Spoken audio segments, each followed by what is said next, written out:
Okay. I'd like to call to order the August 7th, 2017 Old Bridge Town Council meeting.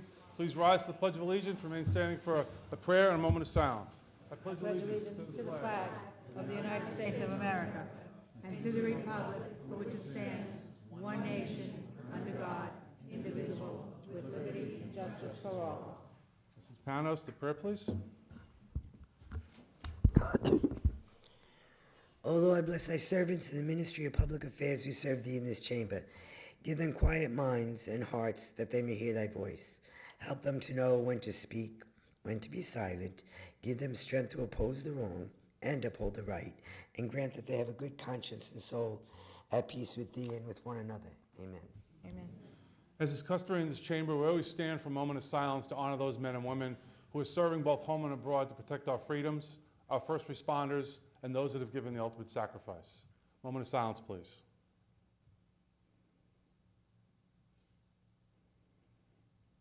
Thank you. Please be seated.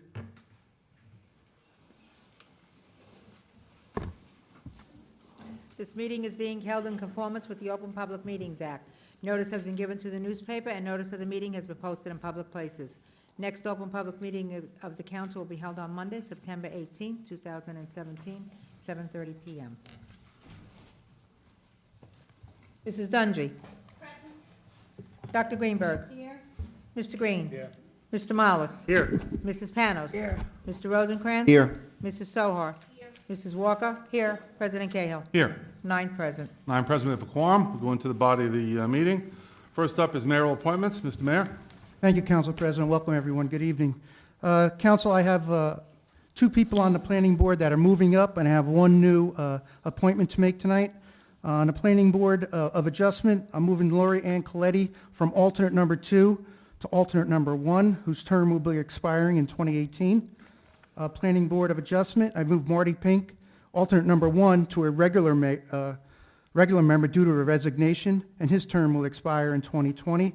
And a new appointment tonight to the Zoning Board of Adjustment will be Mr. Richard Dunn to alternate number 2 vacancy, and his term will expire at the end of 2017. I thank the council. Thank you, Mr. Mayor. What's that? It's planning board, you said zoning board. Planning board, right? Yes. I said planning board, did I say zone? I said, It said zoning board. I did, I apologize, it is the planning board, I apologize. That's why we have an attorney here. Picked it up. Great, thank you very much. Council President, someone wants to be recognized? Dr. Greenberg, on the appointments? The move. Yes, I'd like to make a comment. I think it's commendable any time that someone steps up to volunteer on these boards. But I do have a question. There was a gentleman, Mr. Shavam Kosik, that put in an application for the planning board several weeks ago. I read his resume. He was very, very qualified. And I think it's very important to be inclusive and get people on the board that have qualifications. And then today at 1 o'clock on my email, I saw that we had a resume for the person that the mayor just appointed.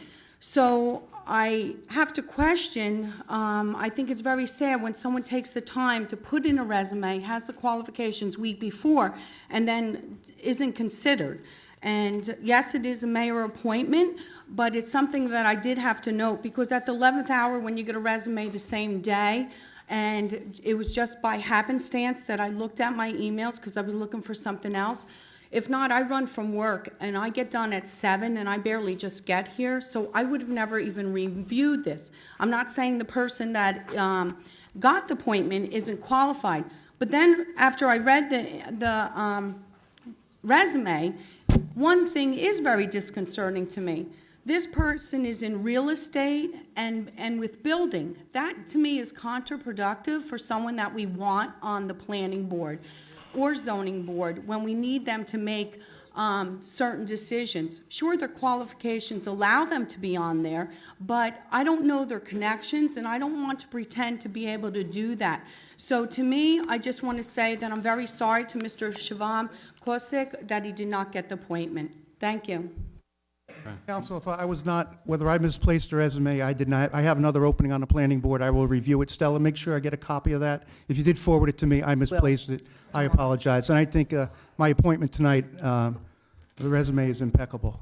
I made sure he's not developing in this town or working for developers that work in this town. But I think he's a very good choice for the planning board based on his resume and what he already volunteers for in town. He will watch out for the needs of the residents of this town. So I have no second thoughts about appointing that individual. I understand that, Mayor, and I appreciate your comment. Whether he works for one developer or another, it still is not good to be on the planning board or the zoning board if that is your occupation, because I know in myself, in a professional community, you have interactions with them, whether you work with them or not. And as I said, I want to apologize to the impeccable resume that Mr. Shivam Kaushik has, that he wasn't even considered. And I find it very disconcerting that you didn't get it when we got it weeks ago. Thank you. And those were mayoral appointments. Okay, Yeah. Those were mayoral Council appointments. President. But we understand some, Mrs. but as Walker, we you're know, recognized. that you just passed 3,500 apartments coming to Old Bridge. Anything you always are saying when they go before the planning board, don't worry, they might not be built. I have concerns when somebody's involved with real estate about these apartments come before the planning board. I'm sorry, I live in Old Bridge, and I worry about our Old Bridge residents. That's what I'm here for. I'm not here for the builders. Anybody else want to comment on mayoral appointments, which you've never done before? Mr. Rosencrantz? Sure. The mayoral appointments. Go ahead, Mr. Rosencrantz. You're out of order now. Mr. Rosencrantz? I personally know Richard Dunn, and he's a volunteer to the community in the fire department, the Board of Ed, and he has an extensive background in real estate. If anybody wants to devote their time additional to the town and have a working knowledge of redevelopment, development, he has the knowledge from experience. Anybody else want to comment? I would like to add, Anybody else it's not want Mr. anybody else who Dunn. hasn't commented want to President. comment on the mayoral appointment? yes. Mrs. Panos? We got a long meeting. It is very sad when somebody puts their name up and then has to be disparaged by someone on the council. And to say that somebody's not qualified because they work for a realtor, that man, let's hear the rest of his story. He volunteers for the fire department. He was on the Board of Ed. He's the most well-rounded candidate that put in an application. Okay, so he knows about overdevelopment. He knows about health and safety, and he knows what development will do to our schools. So you know what?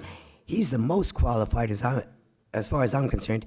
And I find it very sad. I'm very sad when people start disparaging good quality candidates. And as the mayor, and then this is a mayoral appointment. You have the mayor saying, listen, I'll consider it, I'll look at it, I didn't get it. So you know what? Let's stop the theatrics here and move on. We got some good candidates. We appreciate all volunteers and that come up and serve on these boards. So thank you. Anybody else who hasn't spoken? Okay, I agree. Mr. Dunn's a very qualified candidate. This isn't about Old Bridge. This isn't about anything else. This is personal. This is what this is. And I really think it's really below the pale that we're now disparaging people that want to volunteer who have impeccable resumes just because there's a personal agenda. Well-rounded. We'll move on to presentations. Council Mr. Mayor? President, I apologize. There are openings on the zoning board.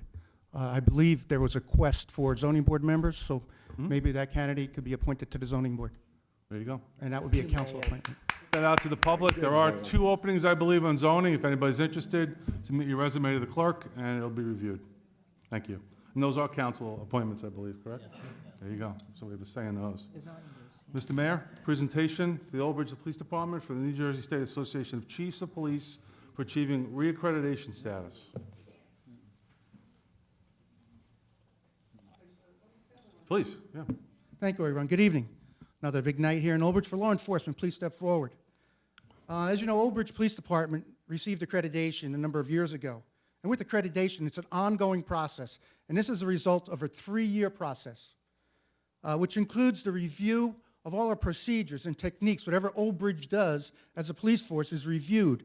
And we need to meet certain standards. And I'm proud to say that the Old Bridge Police Department has met or exceeded all standards that are put forth when it comes to accreditation. So tonight I'm going to hand the microphone over to Captain Mendola. I'm sure he wants to say a few words. But I need to thank Captain Mendola for all his hard work, and Officer Doctor also for your hard work. This is no easy task.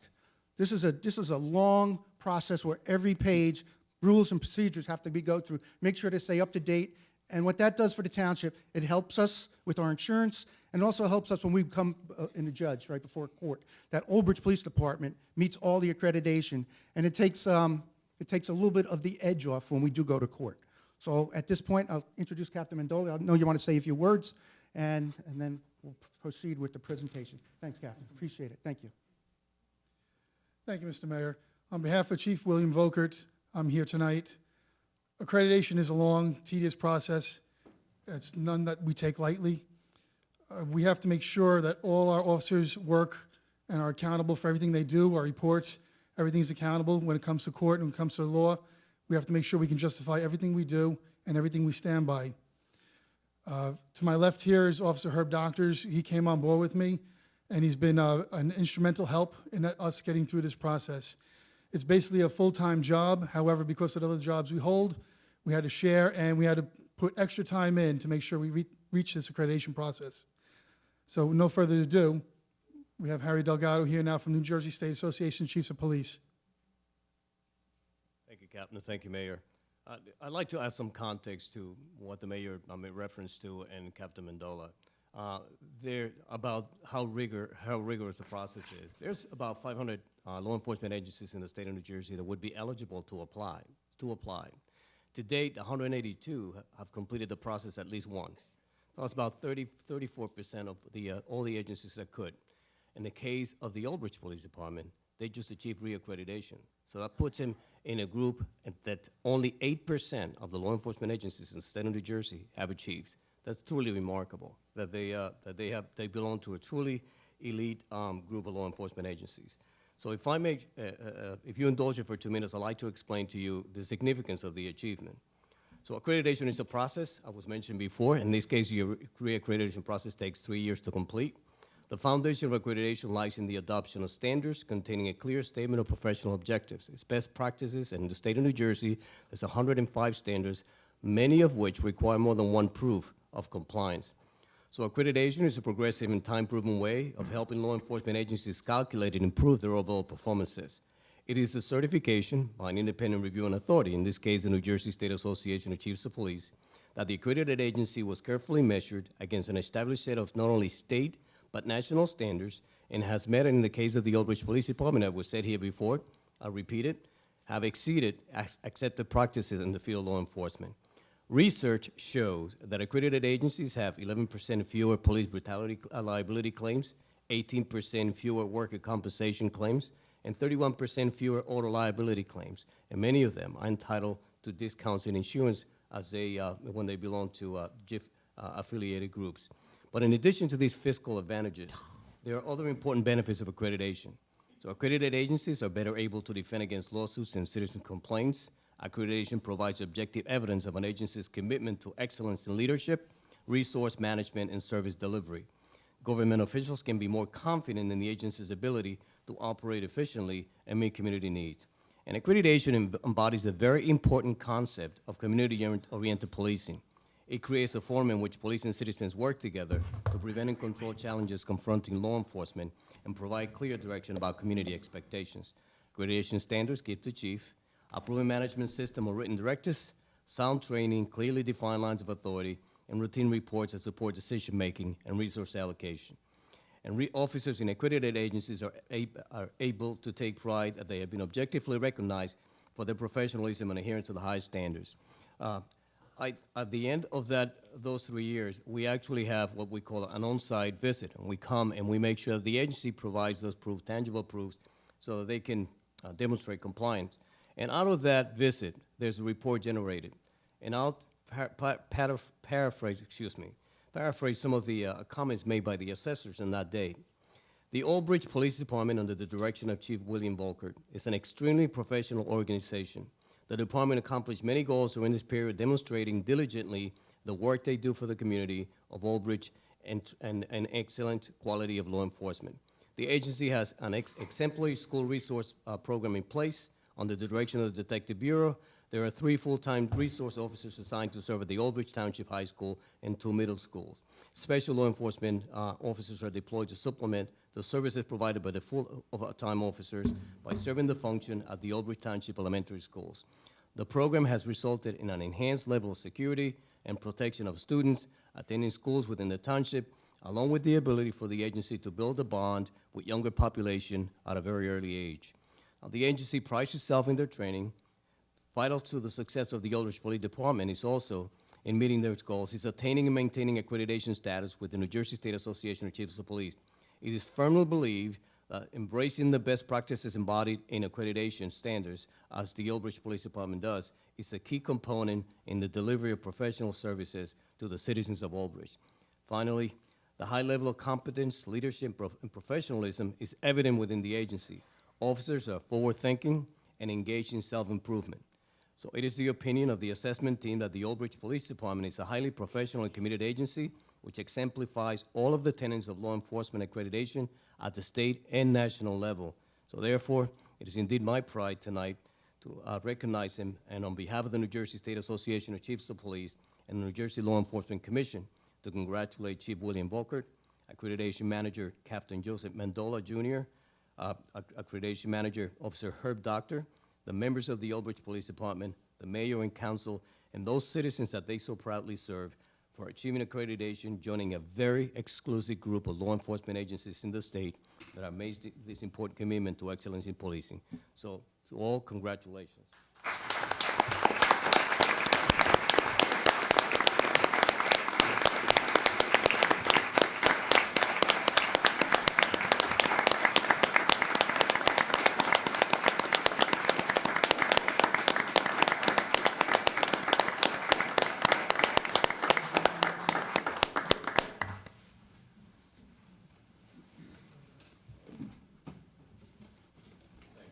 Thank you.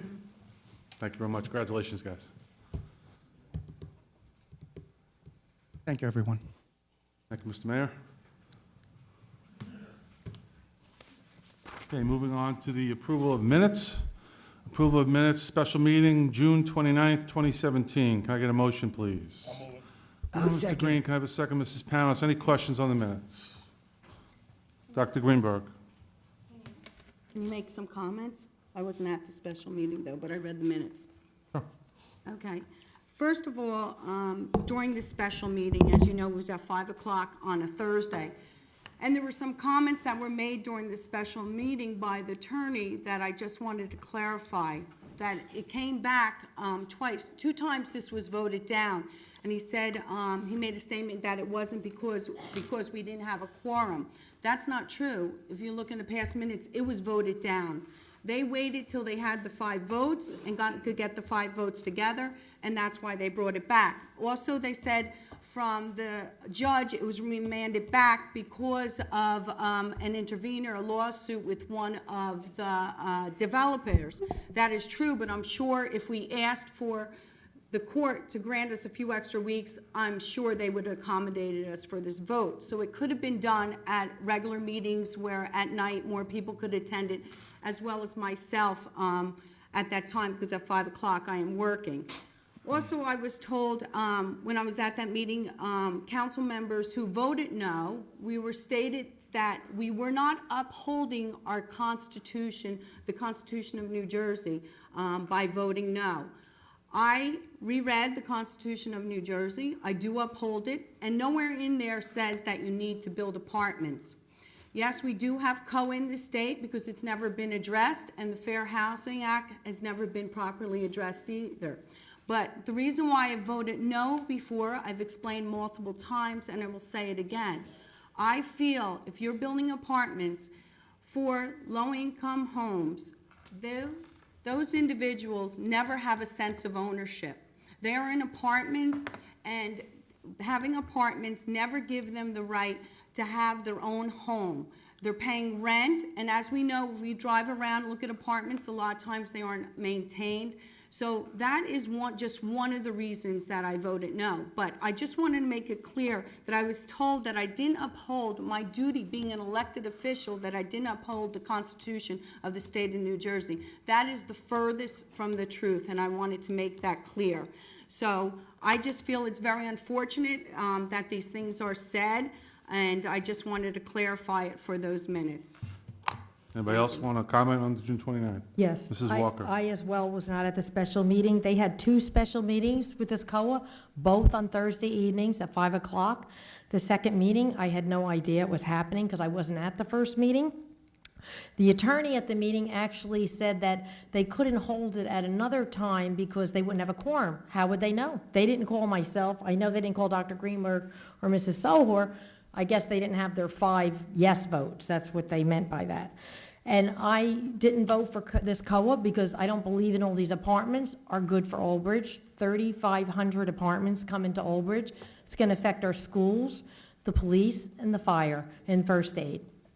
So I don't like the way that the attorney, he ran the entire meeting, if anyone watched it, and I don't like the way he spoke about us, and we weren't even there to defend ourselves. And I don't think it's right that you have a special meeting at 5 o'clock on an afternoon when the public cannot come. It just doesn't seem right. Anybody else want to comment? Mrs. Sohar? Yes, I also was unable to attend this meeting, and I find it very troubling that also I was portrayed as someone who is not doing their elected official duty.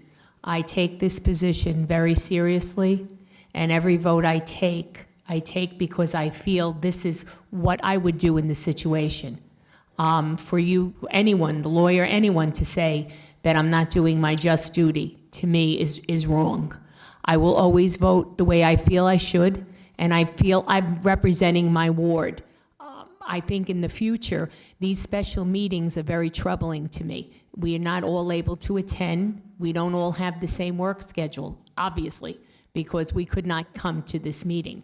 So please, I just want for the record, the reason why I voted no was because I didn't feel this was a good initiative for the town, not any other reason but that. So please, for the record, I was trying to represent my ward and the people that I've spoken to who are not in favor of all these apartments. Anybody else want to comment on the June 29th?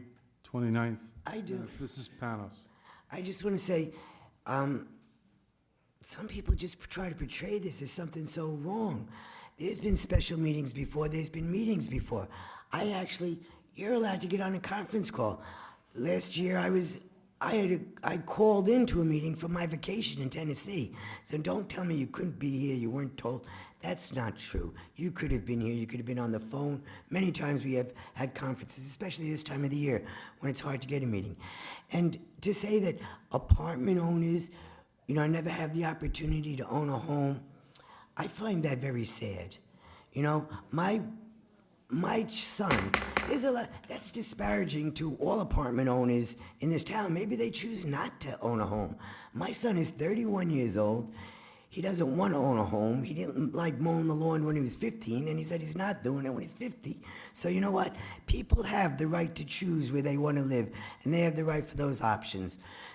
So let's not disparage the apartment owners. By the way, 18% of rent goes to taxes, so I'm a little tired of that stuff. The apartment owner's this, and the apartment owner's that. Some people choose to live in apartments. And as far as not being able to attend a meeting, come on. I've been on this council 16 years. You always know when a meeting is going to happen, and you have the opportunity to be here, to make arrangements, or to get on the phone like I did on my vacation in Tennessee last year. Thank you. Anybody else want to comment on the June 29th minutes? No comments? I have a motion in a second? Roll call, please. Mrs. Dungey? Yes. Dr. Greenberg? No. Mr. Green? Yes. Mr. Mollis? Yes. Mrs. Panos? Yes. Mr. Rosencrantz? Yes. Mrs. Sohar? No. Mrs. Walker? No. President Cahill? Yes. 6 yes, 3 no. Don't you have to abstain if you're not at the meeting? Okay. Can I get a motion, approval of minutes for the special meeting, July 20th, 2017. Can I get a motion, please? Moved by Mr. Green. Can I get a second? Second. Second by Mr. Rosencrantz. Any comments on the July 20th meeting? Dr. Greenberg? Yes. First of all, I'd like to start out that you could watch the meetings and people are putting words in my mouth, saying I said things that I didn't. Even tonight, I did not, in the beginning, disparage anyone. And right now, I'll tell you about the special meeting on July 20th. If Ms. Panos wants to talk, it was a special meeting that lasts maybe 20 minutes. She was off the dais for the vote, but she came and she was off the dais, so I guess it wasn't important to her. She let the other 5 people vote for it. So if we want to talk about your due diligence and your hard work, also, I was not offered to make a phone call to call in. I certainly would have done that, but they knew my answer. My answer was going to be no, and it's going to be no forever, because it is the wrong thing, the history of it, and they can play it and spin it any way they want. But I did want to make a correction also in the minutes. But before I say that, you can look, John Bramnick in the Assembly, he is trying to stop this building, put a moratorium on it, and also so people have a stake in it, whether we do it through referendums or also let the governor have a say, and let the state have a say, the senators and the assembly. Everyone kicks the bucket down, and then the town has to deal with it. As I said before, there was no traffic studies done, there was no studies, there's no open space preservation in the area that will really counteract all this development. So they can keep on talking what they want, but I do want to make a correction.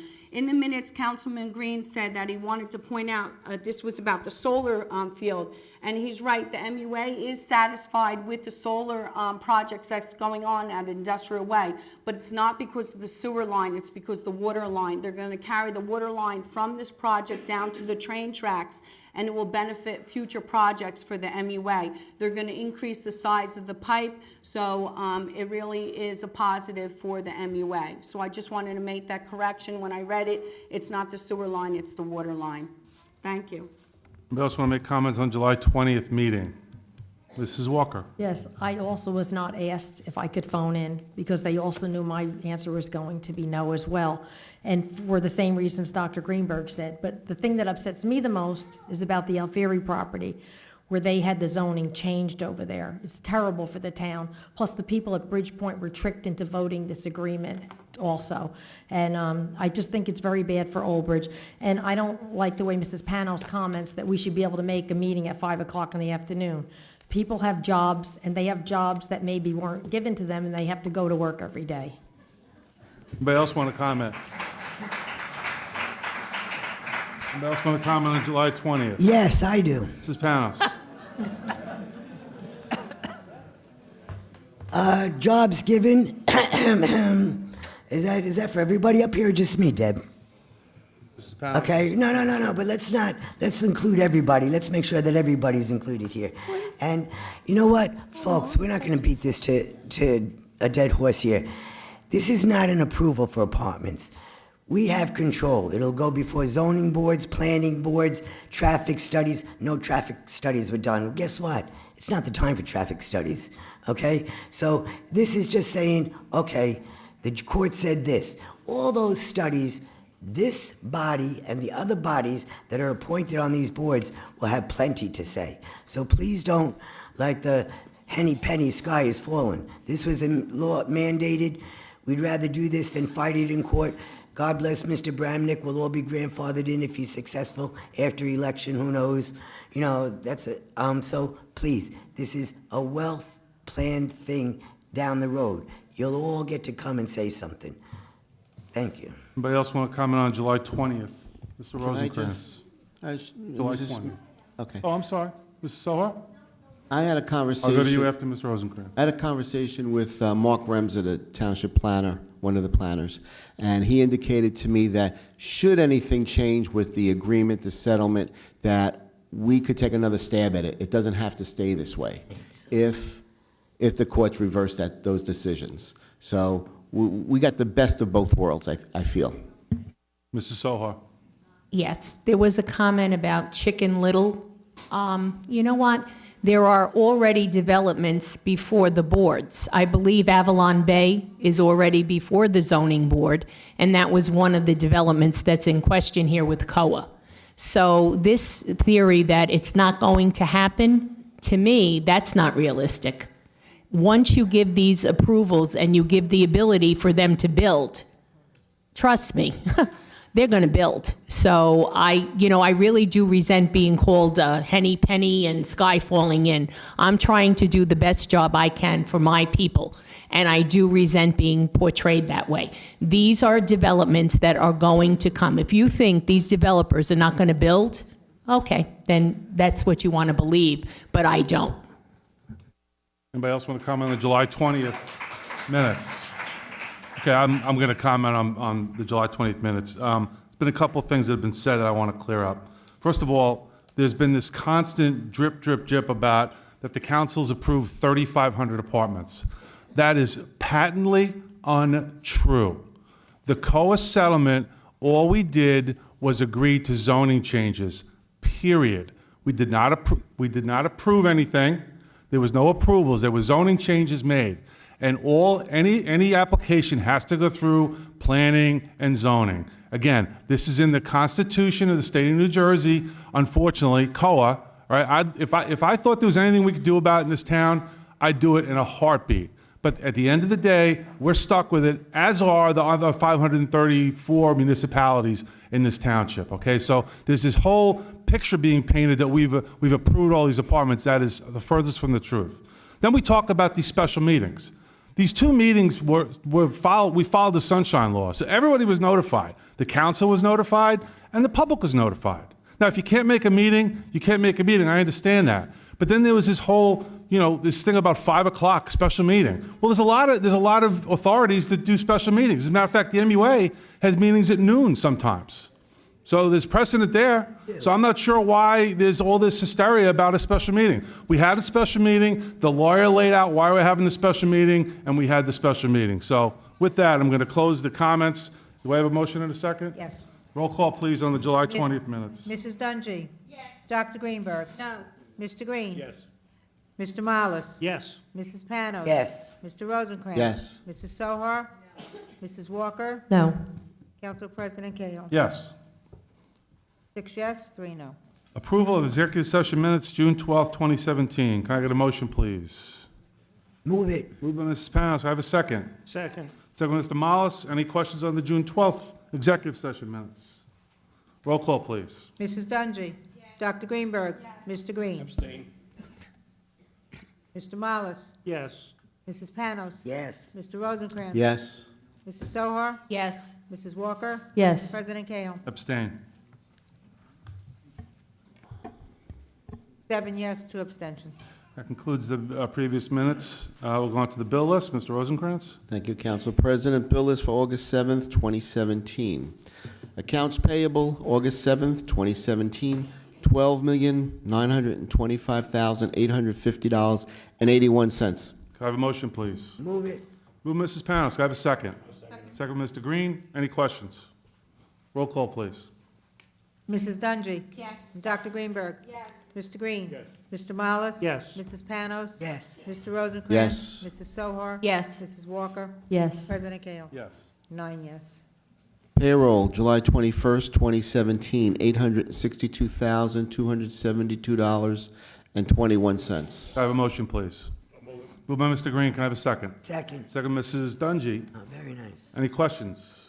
Roll call, please. Mrs. Dungy? Yes. Dr. Greenberg? Yes. Mr. Green? Mr. Mollis? Yes. Mrs. Panos? Yes. Mr. Rosencrantz? Yes. Mrs. Sohar? Yes. Mrs. Walker? Yes. President Cahill? Yes. 9 yes.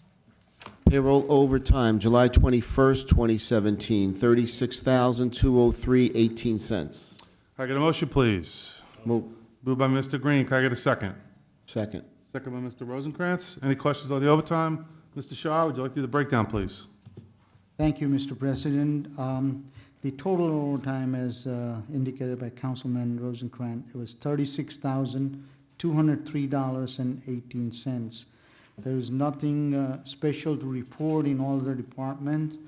The sworn officers' total overtime was $26,443.12. When you deduct for grant, $661.09, and an ETO, $8,511.35. The net overtime per police officer was $17,270.68, represents 448 hours of men and women hours of overtime. We have 2 sergeant injured on out on injury, and so is 2 patrolmen out on injury for that period. Any questions for Mr. Shaw on the overtime? Roll call, please. Mrs. Dungy? Yes. Dr. Greenberg? No. Excuse me, yes. Dr. Greenberg? Yes. Yes. Mr. Green? Yes. Mr. Mollis? Yes. Mrs. Panos? Yes. Mr. Rosencrantz? Yes. Mrs. Sohar? Yes. Mrs. Walker? Yes. President Kale? Yes. 9 yes. Payroll, August 4th, 2017, $939,126.23. Have a motion, please. I'll Move it. Second. Moved by Mr. Rosencrantz, second by Mrs. Panos. Any questions?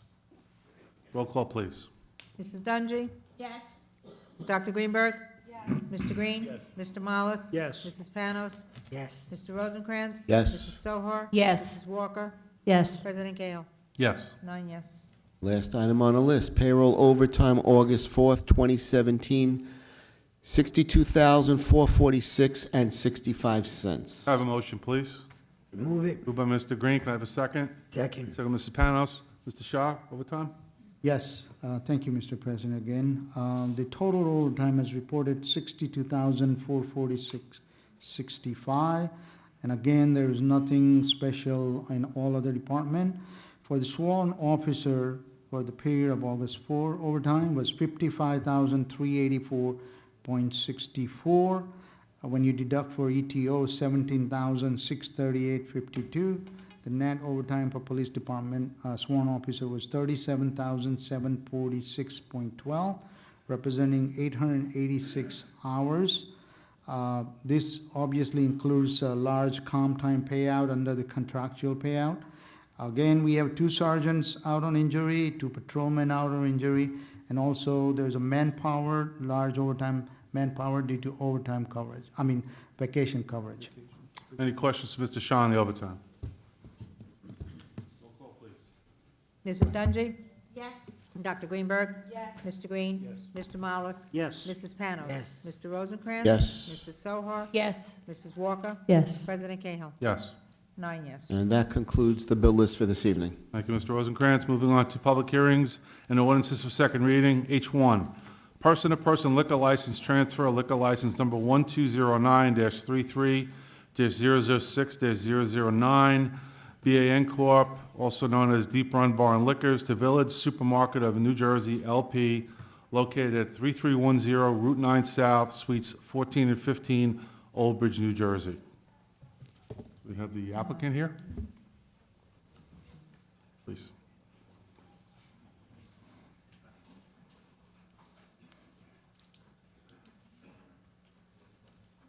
Good evening. Yeah, just if you could state your name. Gemma Giantomasi of Chiesa, Shahinian and Giantomasi, attorney for the transferee. Great. With me, I have William Sumis of the transferee. Okay, great. Have everything in order here? Everything's in order, yes. Everything's in order? Okay, questions for the council, then we'll go to the public. Anybody have any questions? Mr. Green? I know there's been talk of ShopRite moving to another location. This liquor license, is that going to that location, or where's this license going right now?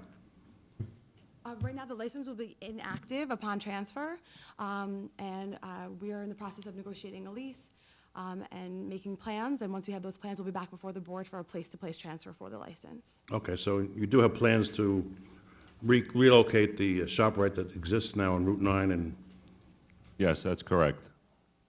okay, and this license eventually will go to that new location, Yes, sir.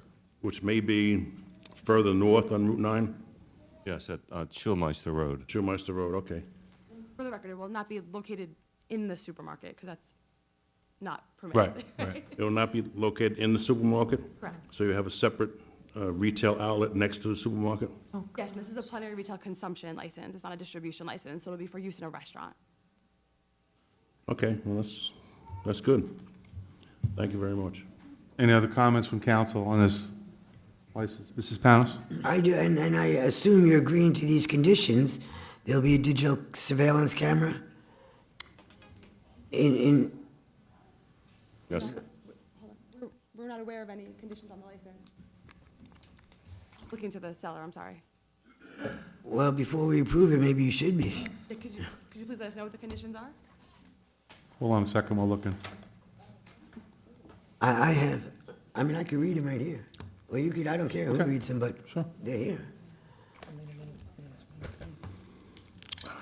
It's, you know, let me just read what I have here, what I'm voting on, and I want to make sure that you know what I'm voting on. An installation of a digital surveillance system. The system will have a hard drive that at a minimum will record 100 hours activity from inside the bar and the exterior parking lots. 2, no go-go dancing. We're okay with no vote, Anthony. In the restaurant, on the tables, whatever. But anyway, and then 3, that you would have to get the CO, certificate of occupancy, which is probably a no-brainer. So,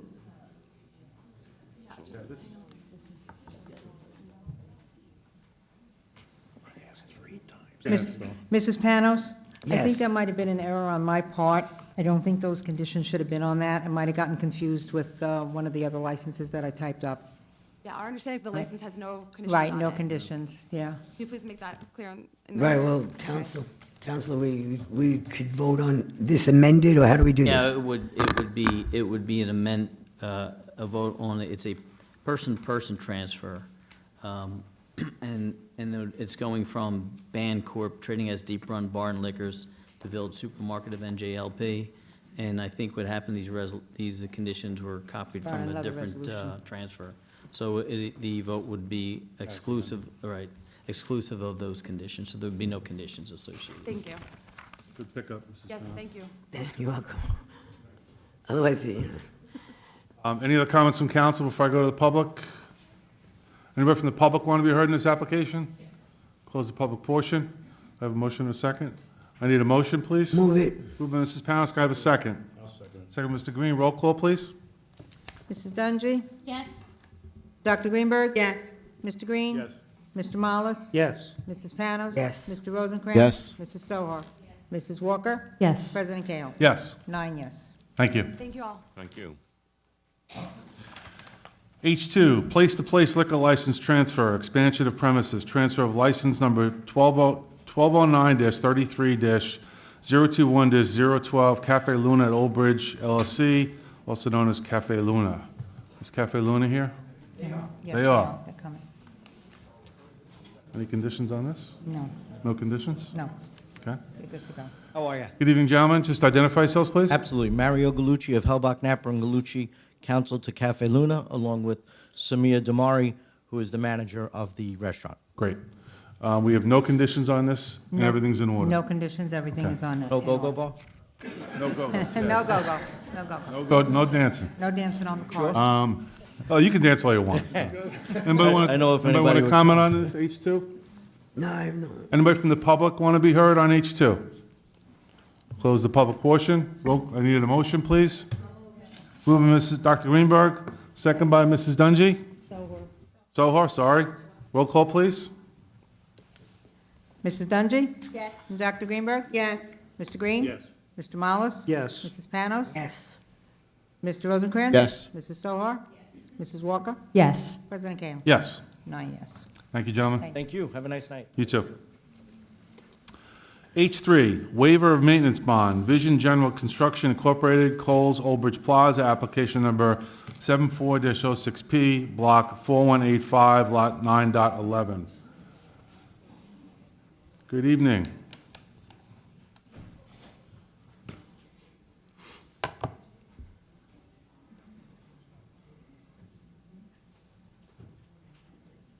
Gentlemen, how are you? Just identify yourselves for the record, please. Good evening, Justin Shire, Shire Law Firm on behalf of Vision General. Okay. My right is Matt Ackerman on behalf of Vision General. Great. The performance guarantee for pools was released in September 2011.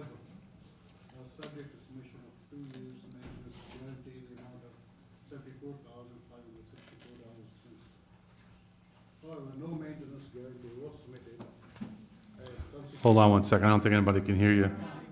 Sorry about that. Down, Down, yeah. Oh, Okay. There you go. I'm sorry. That's okay. Okay, shall I start all over again? Okay, the performance guarantee for coal was submitted was released by the council in September 2011, subject to posting of a 2 years maintenance guarantee in the amount of $74,564.10. However, no maintenance guarantee was submitted by the applicant. Consequently, the engineering department did not release the performance guarantee, including the cash. The performance guarantee was posted by Vision General Construction. I believe you are representing them? Yes. Correct. Who was the contractor for the work.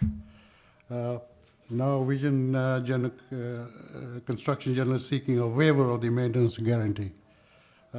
We have inspected the site improvement works, and for some of the landscaping items who are missing or have been altered since the resolution for the release of the performance guarantee. However, safety-related items, which were installation of missing stop signs and trimming of tree branches at entrances throughout the parking lot to enhance visibility, were addressed by the contractor subsequent to our inspection in 2015. The landscaping items are all located in the private property, and there are no public street affected. Considering that approximately 6 years have gone by since the resolution for the release of the performance guarantee, there are no safety issues outstanding relating to the bonded item, and there are no safety issues. We will not object to the waiver of the maintenance guarantee as long as coal has no objection to the missing and altered items. I'm saying that because I believe coal will be paying the contractor for all the site improvement works, and I thought they should be in their loop for this. So your position is it should be released? It should be released subject to the, coal not objecting. He's the contractor only. Right, I'm going to ask him in a second if he I objects, but believe that's your he- position, right? Yeah, Okay. I have received a letter, copy of the letter from the attorney from Coles saying they have no objection. So they satisfied us in that respect. Gentlemen? I don't know if there's any questions, but I'll go to council in a second. I just want to know if that's, you agree with the township on that? correct. And the reason for the delay, it was their former attorney's poor advice, who, unrelated to this, are now suing for malpractice. But that's why the delay, I mean, it's 2011, was so long. They were advised not to do anything for reasons unknown. So that was the reason of why this application is done now, so long in advance. Okay. Let me go to the, I'm sorry, go ahead. No, please. You received a letter from, I guess it's the shopping center owner? Well, Kohl's doesn't own I don't believe Kohl's owns the property. I think they have they're the tenant there, and I'm assuming they have a lease there. So they agreed that they had no objection to the memo from Ms. Shapiro. So You seen a copy of that?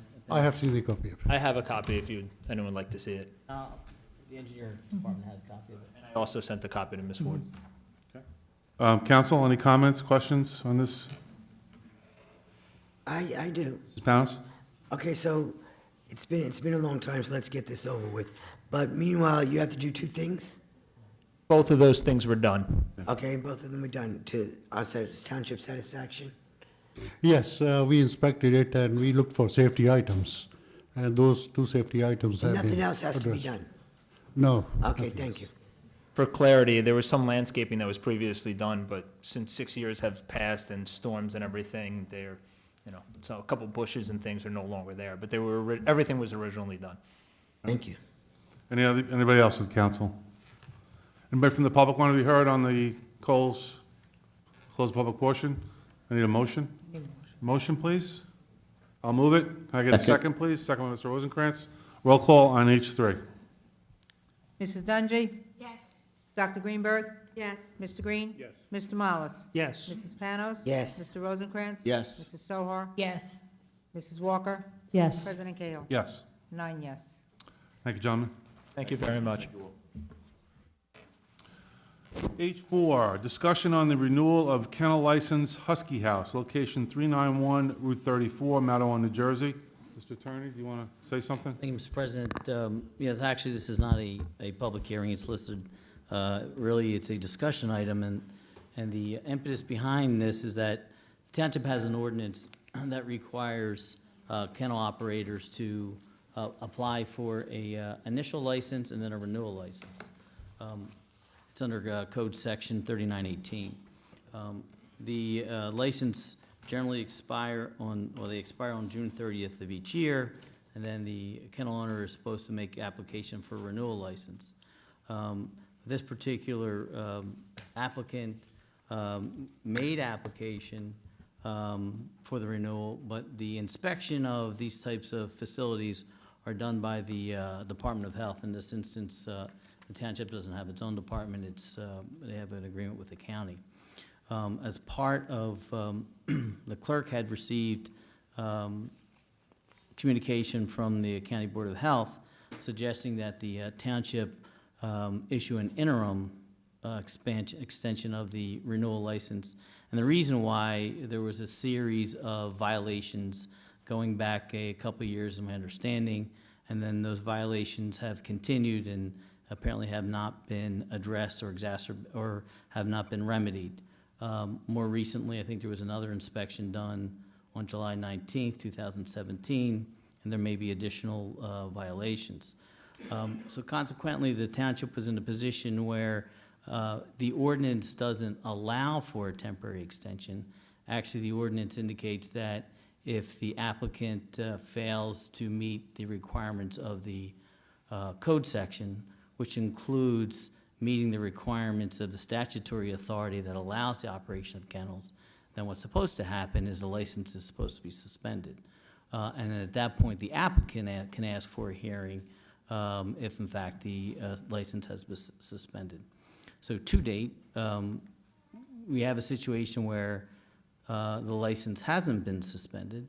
However, we also have a situation where my understanding is that there are multiple violations that are ongoing and that continue, and I think there are various complaints that were filed in municipal court in Old Bridge that have subsequently been transferred to Carteret that are still pending as well. So the clerk, being that the ordinance doesn't allow for a temporary or interim or temporary renewal, has asked guidance with respect to the pending inspections and violations from the County Board of Health. I understand we have representatives from the county as well as the state, I believe, are here to explain what the current conditions are with respect to the facility. And then hopefully from that perspective, the council and the clerk can gain some understanding as to what the process should be going forward in connection with this particular applicant. Thank you. Should we hear from the? Yeah, I think, again, I would ask that, I'm not sure who's here from the county, but if the County Board of Health representatives here, that would be appropriate time. The last two on the end. Okay? You guys want to come up and?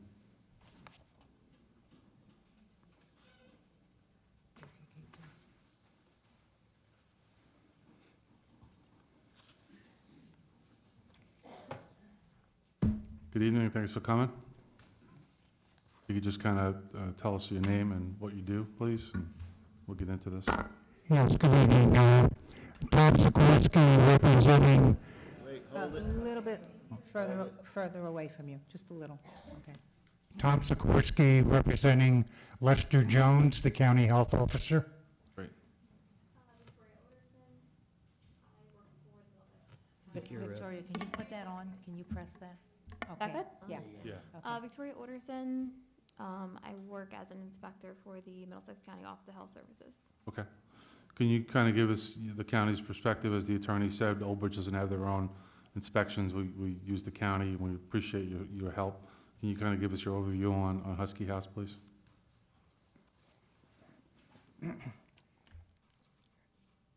We're charged with inspecting kennels, pounds. Just a little. Okay. A little muffled. And turn it back on. That'd be green, yeah. Green light. Oh, okay. We're charged with inspecting kennels, the pound in Old Bridge, boarding homes. We inspect retail food establishments. Anything that's licensed within a township, we're charged with inspecting. We enforce state codes. There are basically three ratings that are given. Most people are familiar with them from the retail food industry.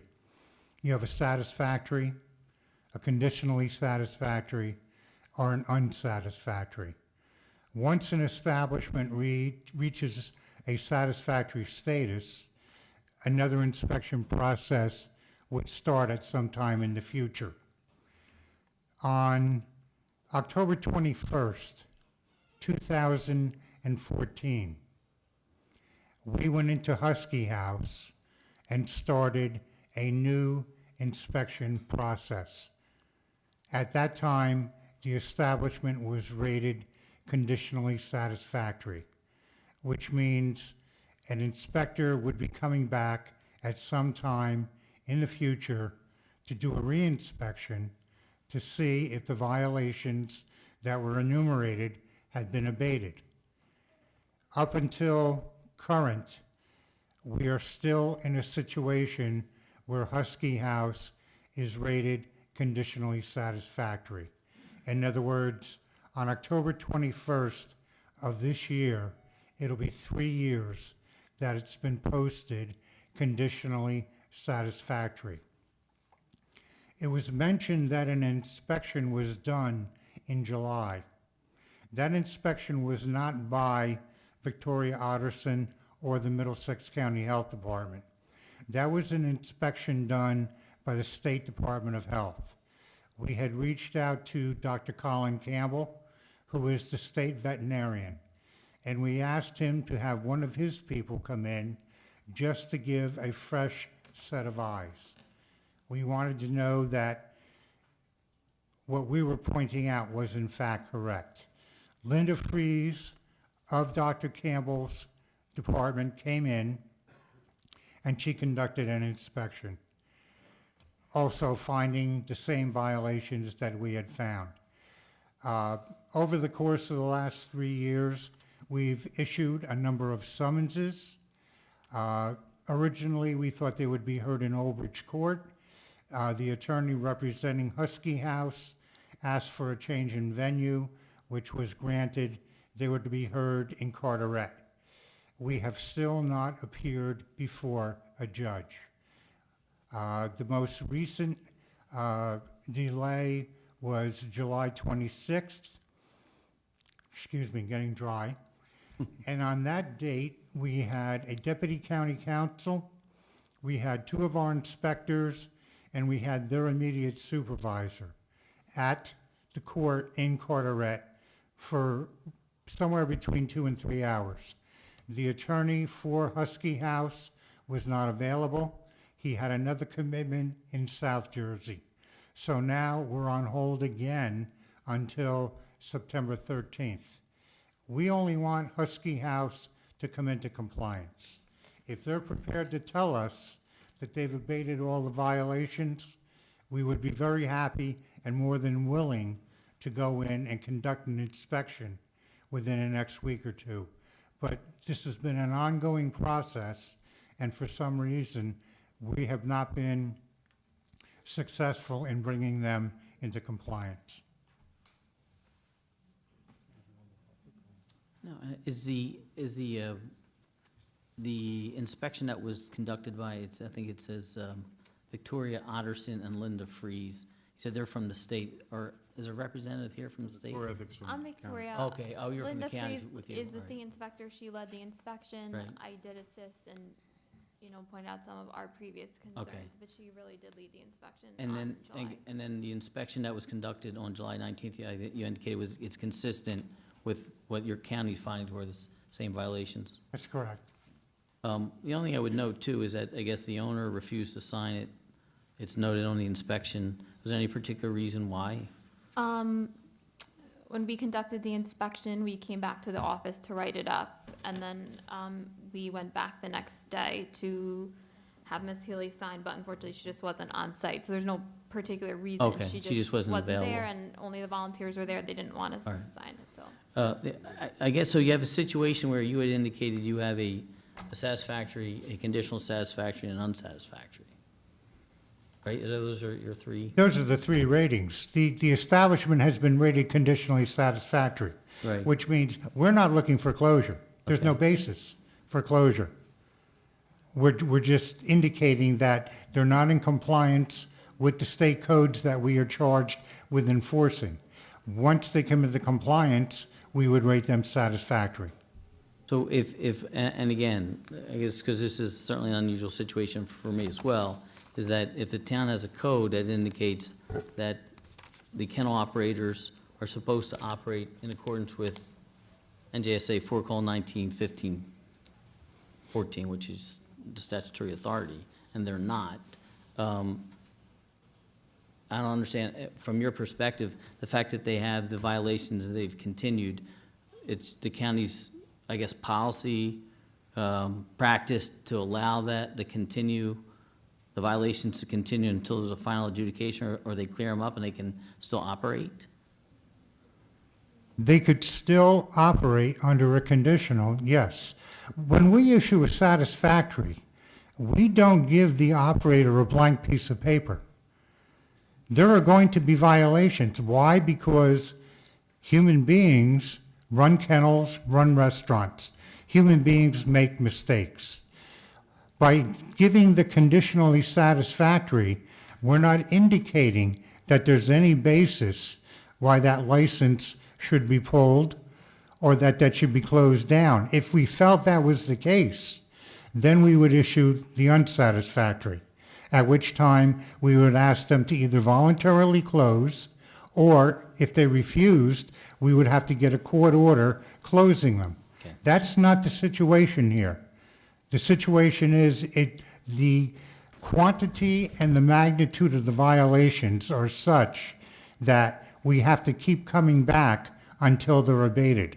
And as I say, over 2.5 years, that hasn't been the case. Okay, so I guess recognizing that and the fact that the town, the clerk doesn't have the authority to do a temporary, and that she would only have the ability to renew it or deny it, or deny it, would be suspended, and you're indicating that they can continue to operate. Does the fact that the township clerk issues the renewal license, does that impact your situation and then the reports that you have and the noted violations that you have? No, it wouldn't. Our next step is going to be to appear before a judge. Okay. All right. Is there someone here who wants to speak on for Husky House? Again, it's not a hearing. I think it's more of an information, and the clerk trying to understand the process, and so we appreciate you all coming forward, certainly the county and certainly. Good evening. My name is Edward Harrington Hayburn. I'm the attorney for Husky House, which is operated by Lorraine Healy, who's to my right. The Husky House is a not-for-profit organization run by the funds of primarily Ms. Healy and people that donate. It's an organization that takes burdens off taxpayers. It takes in rescue animals and has approximately 50 kennels. One of the issues from Ms. Healy's perspective is when you have dogs coming in and out of a kennel and inspections done, the inspection might note that a particular kennel, a dog chewed certain wire. And this is a work in progress. It's constantly being fixed. So the health department will come in and note that a certain kennel has to be fixed. Sure, it's fixed. And then when they come in, then they say, well, another kennel has to be fixed. Well, of course, when you have upwards of 50 dogs, and they're dogs that are coming in, sometimes not from the best homes. Sometimes they're dogs that are abused, that are neglected, they're nervous, they're put into a shelter, they're being treated. Some of them have medical issues that the Husky House is paying for, and there are always issues, and it's always in a constant state of repair. As an operator of a kennel, Ms. Healy runs into a lot of problems that a lot of people face when dealing with local government. The county tells them you have to put up a door in an isolation room. The town comes in and the fire inspector says, no, you can't have a door. So they take it back down. The county comes back in and says, no, you need the door in the isolation room. So, you know, it's like the servant trying to please two masters. There's just no winning here. In these inspections, a couple of the issues that are reoccurring is the Husky House isn't open 24/7. It's not like a public kennel, okay? It's by appointment. The Middlesex County Board of Health doesn't honor that, and they want to come whenever they want, and in fact, there's been allegations that they've actually kicked in the door to get in there. So what happens is, while Ms. Healy is taking dogs to vets to be cared for, there are surprise inspections, and then she has to, at times, cancel appointments with vets in order to accommodate the Board of Health. During these inspections, sometimes they'll last upwards of 4 or 5 hours. Some of the complaints were issued for having feces in the kennel. Now, if you give the public the opportunity to talk, there's a number of there are a number of volunteers who are going to come in and speak about the work that they do with the Husky House. But while Ms. Healy and their staff are attending to these long inspections, well, dogs are going to urinate, they're going to defecate, and Ms. Healy can't take these people through the inspection and clean up at the same time. But then a summons is written up for a dog having feces in the kennel. You know, what to do.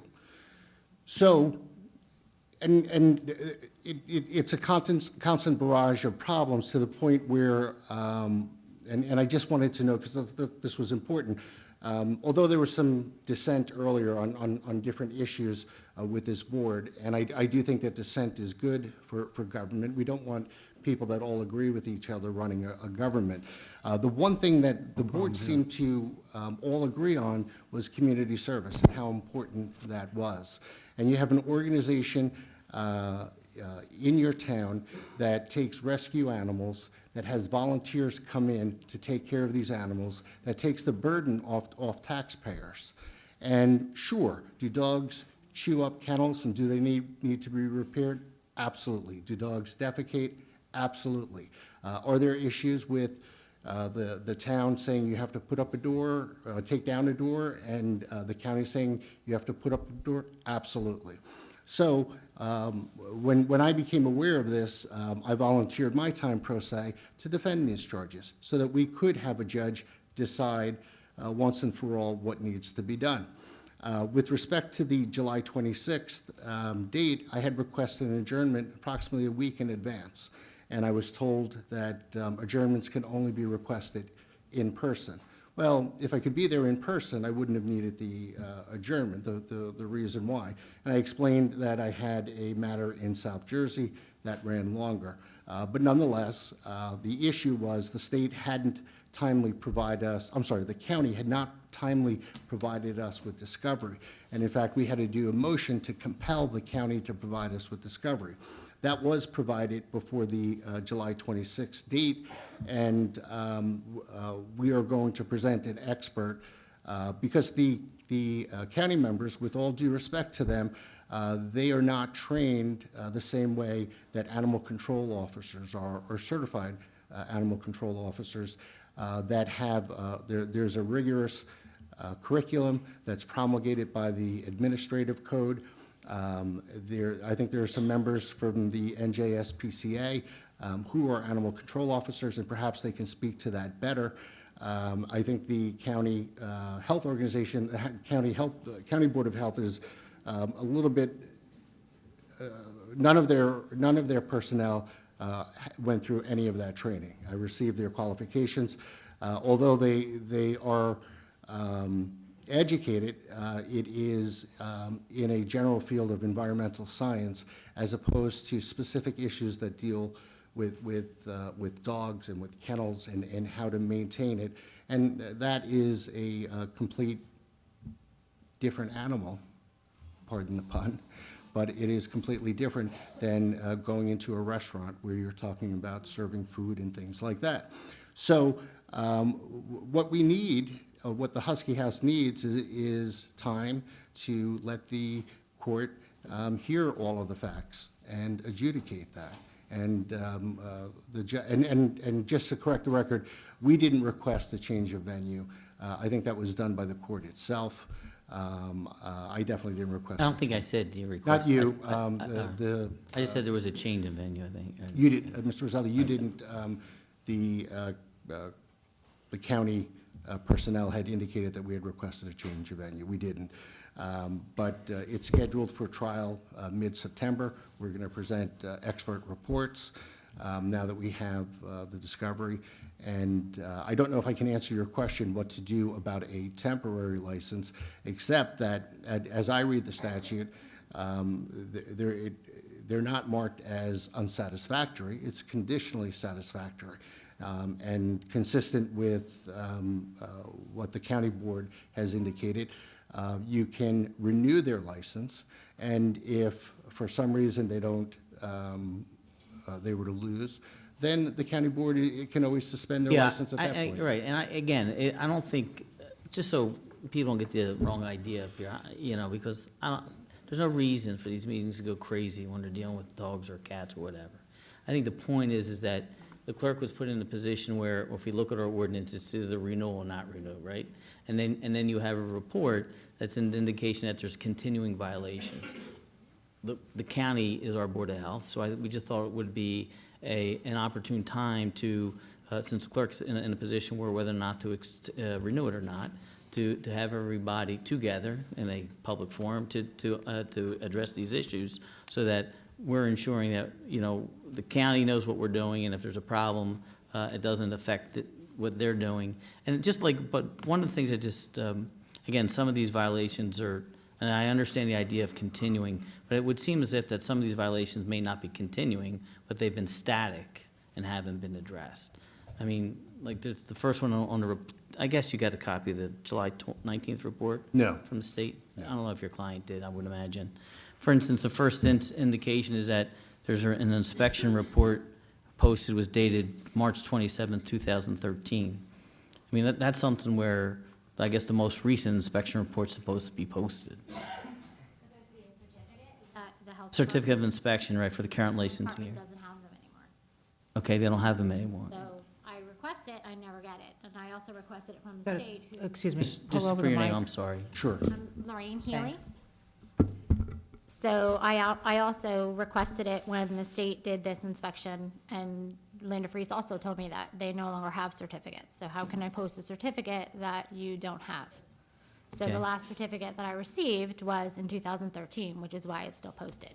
Okay, and then, again, and I don't know these answers, you know more than we do, and that's, I think, part of the reason why you're here, is it says another one was facility did not undergo plan review and approval by local health authority prior to operating. And I'm not sure when your initial license was issued. How long ago was that, do you know? It was 5 years ago. 5 years ago, okay. So they said that when I applied for my license, that the town was then supposed to put through a plan with the health department for them to decide, because they said that I need to bring the entire building up to code when I applied for the license, which is not what I was told before I signed the lease on the building. Because the building is not current to code. If someone was to build a kennel today, they couldn't build it how our facility is. And if I could, some of the issues are that certain things are grandfathered in. Right, because they're pre-existing. Right. So, but that's not something that perhaps the Board of Health might be Right. familiar with. And they're in the rub with the Zoning. zoning and the building, and therefore, those people are going to be subpoenaed, and those issues are going to be. Right. It's my understanding, and still you can correct me, but do you have anything from zoning indicating not to No, renew? Right. I have nothing at all. I think so. I don't. Give you an example, like, the violations are failure to maintain primary enclosures, and they break it down into every part of the kennel. So they break it down into the pipes, into the mesh, into the chain link, and issued me 10 tickets in a matter of 2 weeks. After they gave me 6 months to repair all of the kennels. 2 weeks later, they started sending us tickets in the mail. We showed up at court by myself without an attorney, and when I arrived at court, I was told I could either close or I was gonna get 6 more tickets. So I was issued 6 more tickets, again, for failure to maintain primary enclosures, piping. Each particular section of the kennel. When the kennel was built over 50 years ago, there's chain link, then there's concrete walls, and on top of the concrete walls, there's wood. If you were to build that today, it's against code. 50 years ago, it wasn't against code. The health department's asking me to rip that all out and redo it. So that's Well, and not- again, yeah, I don't, and excuse my ignorance, and maybe you guys are more informed than I am, but in order to operate the kennel today, do you not have to meet those requirements of the If you- state statute? If you build it, if you were to build it from the ground up, yes. But a lot of the violations aren't from Title 20, aren't from Title 8, Chapter 23A.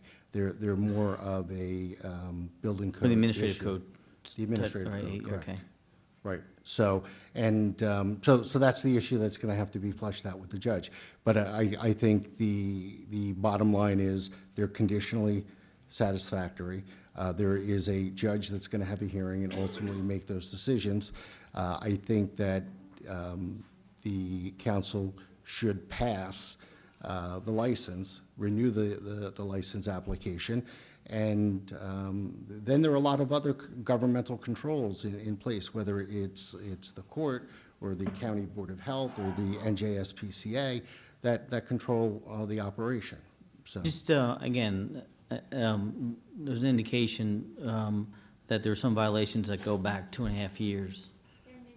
right. So I'm sorry, but what I tried to explain earlier is if kennel 1 is broken because a dog chewed a portion of the metal, and that's repaired, and then the county comes back and kennel 50 is broken because a dog chewed, that's a continuing violation, okay? It doesn't. But was kennel 1 fixed, I guess is the Right. question. And they're being fixed whether or not the county comes in. It's just when you have up to 50 dogs, if you have one dog, you're constantly picking up, cleaning after. It's part of the business. It's a constant state of taking care of the dogs, feeding the dogs, getting the dogs health care, and fixing, cleaning, repairing the dogs. So at any given day, there is going to be a technical violation, but it would be repaired in due course. And I'm sorry. As part of the pending matter in municipal court, are those all current violations, or they include the ones that go back? They're not, what happens is when they come in, they give us a list, an Right. itemized list of kennel 12, you need to fix this, you need to fix kennel 16. So we go through and we fix everything on that list. And then when they come back for their reinspection, they don't just come back and check what they want Right, fixed. they'll go back. They do the whole thing all over again. And then they come up with a new list. Right. But nowhere in their reports do they document that the list that we left here last month, they've corrected everything, but now we've come up with a new list. Right. So it makes it, on paper, it looks like we're just ignoring them and just not being compliant, which Right, is so, not so, fair. right, so does the violations that are pending in municipal court, are those all current violation notices? They were, I believe, all those tickets were issued. Can you take the either mic, in- please? I'm sorry. Thank you. Those tickets were issued either in February or March of 2017, and those encompass all of the outstanding violations that I'm aware of, Up to that time? up till today. Okay, up to today, okay. So there may have encompassed some violations prior to that time? Well, there may have, right. Right. Absolutely. So, Oh, if any, maybe council members have. yeah, any council members want to comment on this? Dr. Greenberg? I would like to make a comment. I visited the facility, and I would have to say that it is a building that's over 50 years. And it's unfortunate sometimes when you're a renter that your landlord doesn't do their due diligence to do the things that they're supposed to do. And having animals, and that many animals, it's a constant process. It's wear and tear. They're dogs. All the dogs don't go to the bathroom at the same time. It's constant. And so when I was there, I would say that the animals are well taken care of. In fact, Miss Healy was not there when I went initially. She was taking a dog to Garden State. So there were no sick animals there. If she comes in contact with a sick animal, they get out right away. There's no reason for, as far as an isolation, they don't stay there. So I would say also, while I was there, all the volunteers were nonstop. They were working. It is an elderly, old kennel, and there's always going to be something done, just how they explain, chewing one. Dogs get in there, they'll chew, or they'll play, they'll jump out of it. It's overwhelming, the amount of money and time in maintaining a facility. I would also say the animals all looked healthy. They were being well cared for, and I think that was very important. Also to note that Ms. Healy lives at the facility. So I was reading some of the concerns that, to be open 2 hours a day. I think she's there more than that, and those animals are, being well looked after. And I think that is a very good thing. So when I read the complaint, also how you explained refused to sign, that sounds a little harsh. If that could just be changed, because that doesn't look good on this violation. If Ms. Healy wasn't there, I think it should be noted that she wasn't there to sign it instead of refuse to sign it. So I'd like to just bring that up. I think reading some of the situations as far as certification requirements and importation of dogs, if they're not coming from other states, and if they're in state, you don't need any paperwork. So, that's one thing that I would like to clear up.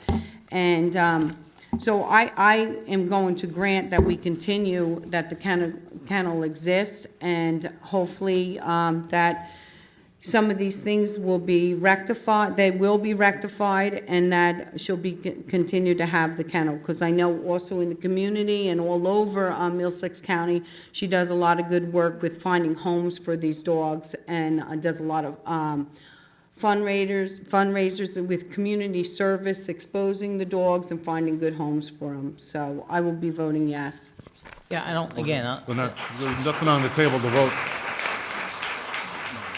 Go ahead. I think it's not as a matter of whether or not the council has to do it. I think it's information that the clerk needed, and I think the council would need in the event for the clerk to make ultimate determination.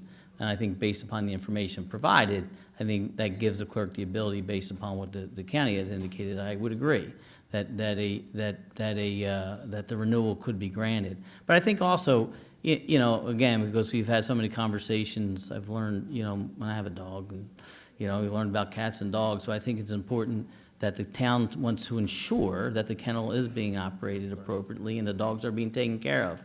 Because again, they have its own kennel, and they try to do that. So, and we're not saying that they aren't, but when you have the county, who's indicated that there's been a series of violations over a number of years, and then indicating to the clerk to issue a temporary license, which we don't have the ability to do, rather than right out deny it, I think it was appropriate to give both parties a due process and give them an open forum to do it.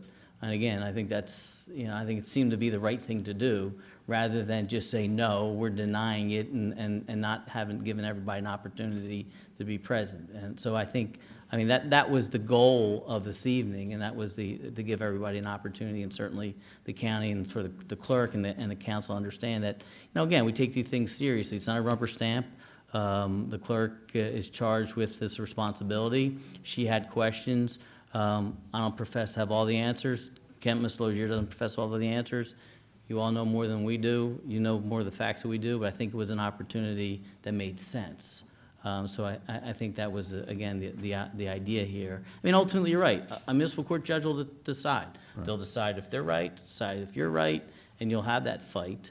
But I think for purpose of the clerk, I think there's been enough information. I'm not going to cut anybody off, but I think just so the council understands, I think the important part here was that with the information that was received, I think the clerk can make that decision at this point without counselor's intervention. Because the code doesn't allow for that. I think the code, again, as I said, it's either renewal or denial or suspension. There isn't a provision for a temporary extension. And I think you're right. I think ultimately, if a municipal court sets conditions and then those conditions are not met, I would imagine that one of the things that, if I were the county board of health, would ask that if they're not, that the license be be suspended, and that would be something that they'd have to deal with in municipal court. All right. Anybody, Mrs. Walker? Yes, I also visited Husky House, and they do a wonderful job there. They take in animals that other people won't want, and they save their lives. And the dogs looked in good health. And as I was there were a lot of volunteers that were repairing the cages and everything. I just hope there could be some resolution, and when the county comes, maybe they could just write a list and sign it and say, these are the things, and give a time frame, and not come back and add things on. There should just be one list, because that does happen in code departments, I know. Anybody else want to be heard? Mrs. Sohar? Yes, I also agree with Mrs. Walker. I really thank you for coming tonight from Husky House, because I think this needed to be discussed, and I think the public needed to know what was going on. I think there's a disconnect, and now they realize this is an ongoing thing. Things may happen, and there might be problems, but they're addressing them, and then new ones manifest themselves, and that's going to happen. So this way tonight, everyone knows this is not something that they neglected or did not take care of. This is ongoing, and I think tonight was really a very good thing that people came out and listened to that. And thank you again for coming tonight and for all the good you do for the community. Mrs. Panos? Mrs. Panos? Whoa, let me start off with this way. What's the difference between a conditional A and a conditional B inspection result? That is a state reading. That's not how our county office rates the. Oh, so you're from okay, I thought you were here on behalf of the state also. No, she's county. Is that gentleman from the state? So I want to say this. What's that? Yes, PCA. Okay, I was just asking. These violations or whatever have been going on since 2014. And I understand that, well, that's what he said, conditional status in 2014, still conditional status in 2016. And yes, it's lovely that, there is a place for the animals. However, if this was the Old Bridge Animal Shelter, you people would be flipping out, okay? I know, but you look at this. I mean, I can't believe the same people are applauding.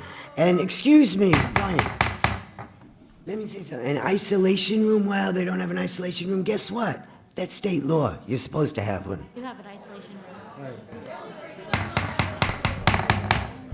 I do have an isolation room. Hold on. The council has the floor.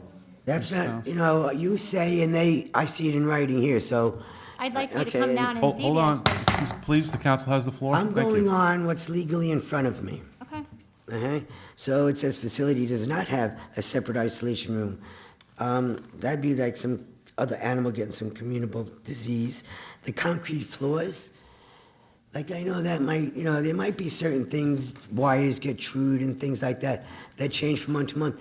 Concrete, once it's cracked, it's usually repaired and then lasts a few years. So if it's still getting the same inspection violations for that, rusted fence, wasps. My thought here is we have the thing to give an approval. I wouldn't give a restaurant an approval if they failed, if they were this condition. I wouldn't let my family eat there in a restaurant. I wouldn't do a lot of things. My thing is take your battle to court, get it all straightened out by other state agencies, and then come back here. Is this public information? Yes. Anybody want to read this? I'll show it to you outside. Well, anyway, I would not go with this. Mr. Rosencrantz?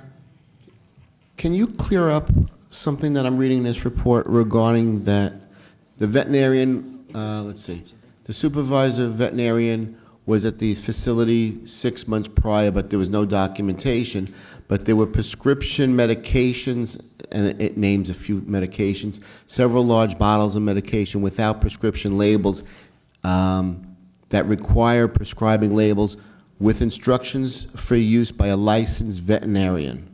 Can you explain that? Yes, 'Cause Metronite, we purchase some of our pharmaceuticals in bulk through, like Merck has their own, rescue program, and you get that through your veterinarian. So we purchase like metronidazole, doxycycline, and Panicure, which is a dewormer. So you've got an antibiotic, 2 antibiotics, and a dewormer, which are the 3 major things that we use.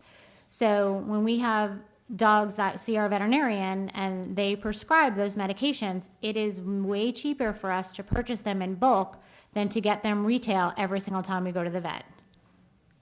Makes sense. Thank you. Anybody else who hasn't been heard? I'll just comment. I've read the kind of the history, going back to 2014. I don't think anybody in the council, I don't want to speak for anybody in the council, but I'll just say that, I don't think anybody wants to shut anybody down. I don't think that's not what we're all about. I think you've seen throughout a lot of council meetings that we do care about animals. I have 2 dogs myself. I've rescued a dog from Old Bridge Animal Shelter. So, the last thing we want to do is hurt animals. We also do want to make sure that the facilities in town are run appropriately. So we rely on the county to give us information. And I think, as the attorney said, I think this is a good dialogue, a good discussion. I think we got some good information. I think at the end of the day, I feel better because the attorney pointed out, and you guys are going to be in court. And at the end of the day, if the court decides one way or another, that's what it's going to be. So if the license is pulled, the court decided that, and that's the protection Old Bridge has. If the license isn't pulled and you guys continue to operate, we're still protected. So I think it was a good exchange. I think it was a good fact-finding. I appreciate the county being here. Thank you for doing that. I really do. I think you guys do a lot of good work for us. So I just wanted to put that on the record as well. So with that, Mr. Attorney. I just want to make a comment that some things that are on here as violations, just because they're on here, they're not correct. Okay. Like, I do But have we're an- not going to adjudicate that here, though, right? So, I think that was with respect to the councilwoman's comments, as if it were, because it's on paper, that you're guilty until proven innocent. It's not. right, but the council only can act on or view what we're given by the state or the county, and it's on a report. So to the councilwoman's point, it's on the report, and that's what we have to go. We're not there inspecting. We're not doing the inspections ourselves. So for the record, Mr. Attorney. Yeah, I mean, I certainly don't have anything further. I think, again, it was good to hear and give us clarification, and I think ultimately, at the end of the day, a judge will adjudicate what needs to be adjudicated. Mrs. Dungy wanted to talk. She can't. Apologize for that, Mrs. Dungy. Yes, I just want to say that, having read this report, it doesn't come off very, well for you, but I do trust Dr. Greenberg's report, what she said, so I'm willing to agree to give you an opportunity. Thank you. To improve your facilities. Thank you. So I think we're at where we're at, and again, I'll ask for the attorney to hit me in the head if I say something wrong, is that we've given the clerk enough information, I believe, to move forward, right? I think so. And then the court will decide the outcome. Is that a good way to paraphrase? I think so. Is that fair? More than fair. So then you would issue the license. I think she has to resubmit the fee, Resubmit. 'cause I think it was returned, right? Okay. So you resubmit the fee, and we go from there. And then the court will decide, and hopefully everything will I have work the out. check. So I can just drop the application of the check back off? Right. Okay. Then we'll give it Okay. to you right away. I'll drop that off tomorrow. Okay, that's fine. Okay? Okay? Dr. Greenberg? I you just want- want to make clarification. As far as in the isolation, there were no animals in the isolation, because obviously when they're sick, my understanding, they go right to the veterinary hospital. That's why, and you showed me that door in isolation, how you and the code official decided to put on a sliding door, so, that was it. And I do respect the health department. I think it's critical to get input all the time from the health department. It's just frustrating, as I said, when you have an older building and, these reoccurring violations, or you're in constant repair. It's a work in progress. I mean, maintaining a facility with animals, it's overwhelming, the care and time that goes into And that. it's just frustrating that it's not noted anywhere that we've complied with everything that you asked us to, and now you've come up with a new list, which is fine. But I think that should be noted somewhere, instead of just making it look like we're just non-compliant. Okay? Okay. Thank you. Thank you. Have a good night.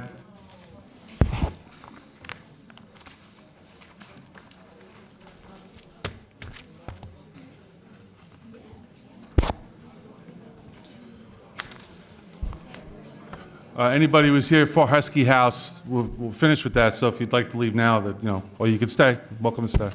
It's up to you. We can't make our comments, we can't say anything? We just, I think I think you're in good shape, but there is going to be a public portion at the end if you want to stay to the end. At the end. I Okay? just wanted to make a point about the remark about if it was the Old Bridge Avenue. Okay, at the end of the meeting, there'll be a council comments section. All right. Public comment section, I okay? gotta tell Lorraine You're welcome. something. I'll call her. We'll wait to the end of the meeting when there's appropriate. Thank you. I know, they're coming. I don't know. I understand. It's good. Plus, they gave her conditional satisfaction. I know. Where is the public comments on? Not yet, it's not on here. Preliminary public comments is right here.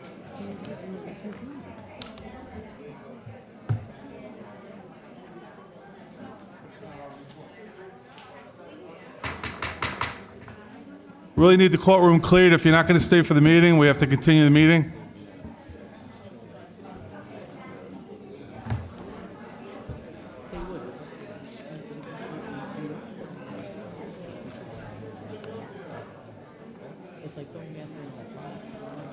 Oh, there? Okay.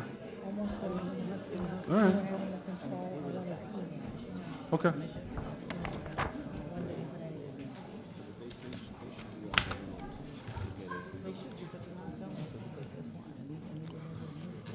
Okay, getting back into the meeting. We're going to go for ordinances for second reading. Ordinance number 1, number 2017-17, accepting all private roadways from Old Bridge Manor Country Place. I have a motion, please, to introduce. I'll introduce it. I'll second it. Second reading. I'm sorry. This is need a public hearing. Yeah, I'm sorry. I was gonna, yeah. Anybody from the public want to be heard? It was a long. Come on, Steve. Mr. Goldman, please. Thank you. Mary and I second. Been a long night. Steve Goldman, 8 Darien Court. As most of you know, I've been before the council many times. I've met with the township attorney. I've met with the mayor. I've met with Chris Marin. I'm not going to reiterate the whole history of the 30 years that the township is maintaining the roads, but they never were turned over. The engineering department and Nicole Shapiro did a wonderful report a couple months ago where she basically verified everything that I've been saying for years. The township verified it, the mayor's recommended, and at the last meeting for the first reading, the council voted 6-2 in favor of this. I thank the council for all the work they've done on this. I know this has been a long, drawn-out thing for many of us. I have members of our board here and Building and Grounds Committee, and I'm not going to talk anymore. I know there may be some other people, but thank you very much for all your consideration, and thank you very much, Mayor. Anybody else want to be heard on ordinance number 1? Good evening, 2017. Good evening, my name is Valerie Castle, 2 Manor Court in the Country Place. I've been volunteering as treasurer of the Old Bridge Manor Homeowners Association since December of 2009. And during my tenure, many changes and improvements have been made as far as construction of 5 homes on Mountbatten Drive, which was originally slated to be called Rugby Court, and the construction of homes on Jockey Hollow Drive off of Higgins Road. During the construction of these homes, the issue of the status of the roads of Country Place came to the forefront, and this came as much of a surprise to the board, the town, and past administrators. I wish to thank all of the individuals who researched the legality of the situation and kept us informed throughout the process. Thank you to Mayor Henry, Mary Sohor, Nicole Shapiro, and this council for your hard work and dedication to the 221 homes of the Country Place. Thank you. Thank you. Anybody else want to be heard on ordinance number 1, second reading? I'll close the public portion. Oh, I'm sorry. Didn't see. Mayor Cannon. Sorry about that, Mayor Cannon. It's always a good idea. Barbara Cannon, 47 Lake Ridge Drive. As you know, I existed way back when this development came before the planning board. And it's just been a long history.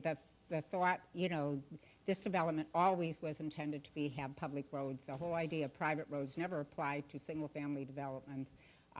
where all the roads met township standards, both in width and the depth of the, the roadbed. And it just, obviously the township was under the impression that they were to take care of the roads because they've been doing it for 30-some years. And there's never been, the snow plowing and whatever maintenance needed was always done without question. And I, too, applaud the town in the research that you did. And I think all the information that Nicole gathered was really helpful, I think, to everybody. And your approach is a good one in terms of grading the roads. And most of these roads are at the higher echelon in terms of wear and tear, and they're in good shape. So they'll be just integrated into their normal maintenance schedule. So I think it would be the wise thing and the best thing for the council to go ahead and just sanction what has been done for the past 30 years. So, thank you. Thank you. Anybody else from the public want to be heard on ordinance number 1? Okay, we'll close the public portion. I go to the council. Anybody from council want to be heard on this? Yes. Mr. Green? I did my research also, and I have a document from Nicole Shapiro that was prepared April 21st, 2015, and I wish she was here tonight, because first of all, I would like to say I'm very insulted with her attitude towards me. I called up and spoke to her personally and asked her for documentation that was submitted to the council at a meeting that I couldn't make. And she said, "Oh, sure, no problem. I'll send it over, I'll put it in a PDF file, and you'll get it. What's your email address?" I told her. Well, 3 or 4 days later, I never got it. So I called her up, and she said to me, well, what you can do is look at the YouTube and review the meeting. That's all the information is there. So I find that very insulting that she would talk to a council member like that.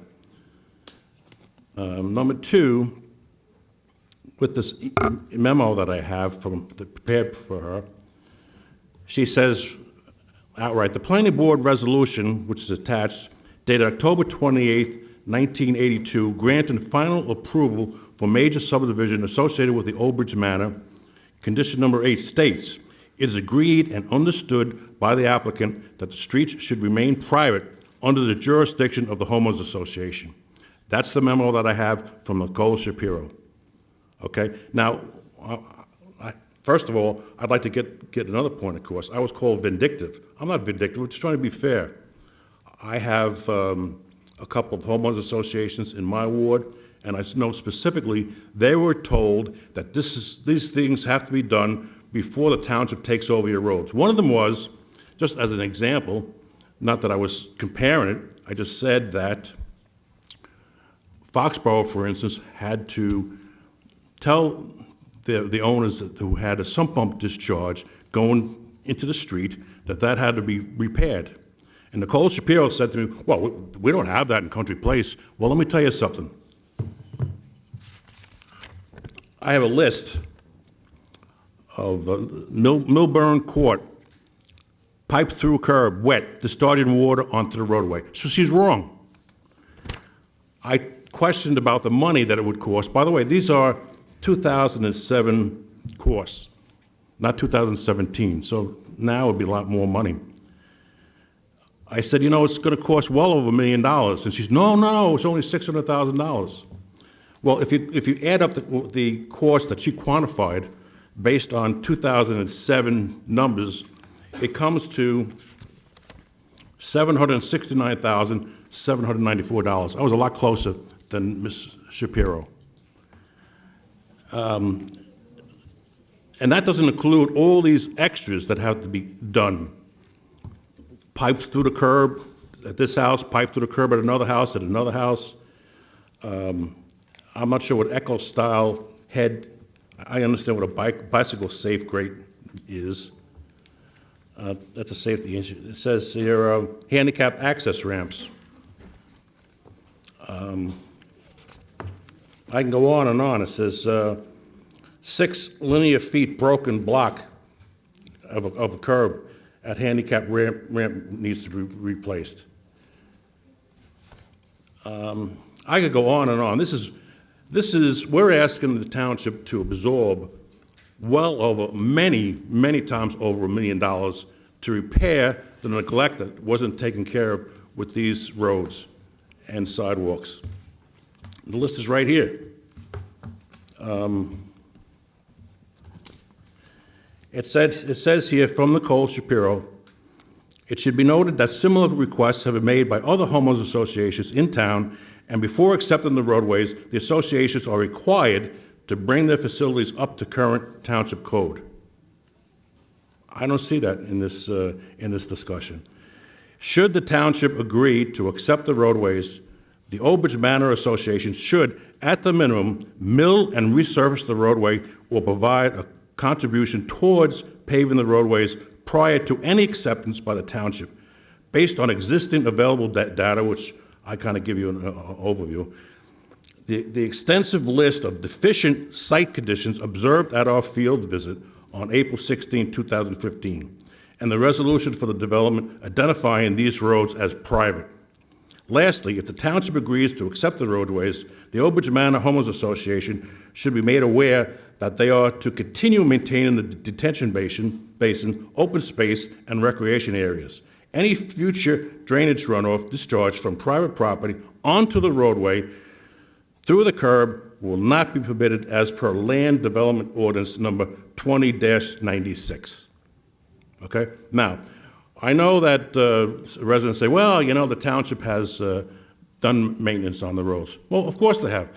They get a call from the homeowners association or a resident to a council member or to the mayor, and they say, oh, sure, we'll take care of it. We'll put it on the list. Nobody went and looked at the actual particulars of the conditions of this development. I know that, for instance, probably 12 years ago, so the township was approached to take over the roads, and they were told no. No. I also know that, what about the, maybe you can clarify this agreement or deal that was made that, well, if you keep Higgins Road closed at the end, which the homeowners association wanted, then we'll accept the fact that, okay, we'll maintain the roads. Isn't that part of the discussion? Is there a possibility that Higgins Road can be opened up to go to Trans-Old Bridge? Excuse me, I have the floor. I throw it out because I think it's an important fact. This is something that nobody is saying. It's part of the whole taking over of the roads. Right now, there's really one way out and one way in, except if you want to go through one of the side streets or whatever. But tell me why is Higgins Road closed at the other end? Mr. Green, are you asking the public to comment? Well, I'm just throwing it out. But anyway, the bottom line is, that clearly, you thank Nicole Shapiro. Clearly, she has it in black and white that there's serious problems. And you know what? I'm fair. I'm not vindictive like you said I was. I'm fair because this cost is going to be put on the shoulders of all of the residents of Old Bridge. All of the residents. The residents from Cheesewicks Village, the residents from Saywood South. All of us are going to have to pay for the neglect that has occurred by the homeowners association. Well, that's my opinion. If anybody did their homework and look at the disgrace of what was found in the observation by the township engineer, I can't accept it. Are you done, Mr. Green? I will say this. I think one thing that we're lacking on this dais is to debate an issue. I don't want to be shot down by some stupid other reason. I want the ability to come back and refute anything that's said against what I had just said. So I'm done right now. Anybody else want to comment on this? Mrs. Sohar. Yes, I do want to comment. I know that Mr. Green is upset, and he's entitled to an opinion. However, the other developments, for instance, he mentioned, what was it, in your development in Ward 5. You know, those developments were never accessed by the planning board. Can you tell me if any one of them had their development accessed? We're not going to go back and forth on No, the no, variance, but I'm so just, you know. Brian, what I'm saying is, I know, this but development was an This anomaly. is your opportunity to speak. Right, so, this yeah. development was an anomaly. What we did over there was, we allowed, the planning board allowed them to be accessed, to be used for hookups for the sanitary, so on and so forth. You cannot compare that. There is not another private development that I know of that was allowed to have that done to it. And now all of a sudden, it became, once again, now it's public, now it's private. I think this was just something, there was a disconnect there, and I think that we have done the best we can to try to fix this. And I really do think that these residents are entitled to having those roads dedicated over to the township. Anybody else want to be heard? Mrs. Walker? Yes, I was on the planning board when we allowed access to those roads. We thought that the town owned the roads. Obviously, the town did too, because they were allowing the access. And Mayor Cannon, who was mayor for 12 years, thought that the town owned the roads. And Mayor, you are still the best mayor ever. And, and I think that this is a unique situation, and I think that the road should be taken over. Mrs. Panos? I appreciate all that Nicole did that night and everything else. And then I did get some calls afterwards saying, well, if they're going to do it for that one, can they do it for mine? Can they do it for this? That's right. I have the floor. And what was I going to say? And there is some validity to that. There's a homeowner association that's been in existence for how many years? Do you guys have anything that you could contribute to this? I don't think so. I appreciate that everybody was wrong in this situation, but why does the rest of the township have to pay for it? The homeowners association was just as wrong, so two wrongs don't make it right. I would appreciate if you contributed something to it, and if you don't, then I can't vote for this. Dr. Greenberg, you had your hand up? I would like to say something. We have to be reasonable here. How do you expect someone to contribute to something where they didn't know they had to contribute to it, and now at the 11th hour, make someone contribute it when they don't have the money? First of all, the roads do meet the standards. I will go along with our professionals, the engineer department. Our mayor's in favor of this, and also the roads do meet the standards. And I think if we don't accept this, these roads, by the planning board, went in there and disrupted then a private facility without permission. I think that we're heading towards a lawsuit. So we're at a standstill. And I think the best thing to do at this time, since the inception of this development, that the roads were being maintained by the town. The previous head of the road department thought it was the town. The mayor thought it was the town. The people that live there thought the town did. So I don't even understand, as far as the discussion at this point, just to make a vote to move forward and make it where it's been the town's responsibility to maintain it and just make it on paper. And so I think it's wrong, and I said it was wrong all along, and I do feel bad for all the developments. I don't believe that a development should be maintaining roads. And that's the problem. We're on the planning board, when you sit on the planning board and developers came forward and said, oh, don't worry, we're going to build them like this, and they did it really to get more units in, and you won't have to worry about the road. Well, that is the most foolish thing for all those people on the planning board that believe the developer, who got their money after they developed something and left town. So from this point forward, we have to do right for the residents in this town and look forward and do it for this individual homeowners association that we infiltrated their roads and we've been maintaining those roads. So it's really a mistake on everyone's part, and tonight I hope it is going to be corrected. Anybody who hasn't spoken? Yeah, I like the comment. Anybody who hasn't spoken? Mr. Rosencrantz? Obviously, over the course of all these years, the 30-some-odd years that the development has been there, the township has been somewhat maintaining them. The residents have not been maintaining those roads. There's differences in research between 1 year and current of who has jurisdiction over those roads and who should maintain them. But the latest report from our engineering department indicates that we should have had these roads all along. So I'm going to go with that. Anybody else who hasn't spoken? Mrs. Dungy or Mr. Miles? Okay. I got a roll call, please, on ordinance number 1. I'm sorry, a motion. Second. You have a motion, Motion and second? second, Okay. yeah. Roll call, please. Mrs. Dungy? Yes. Dr. Greenberg? Yes. Mr. Green? No. Mr. Mollis? No. Mrs. Panos? No.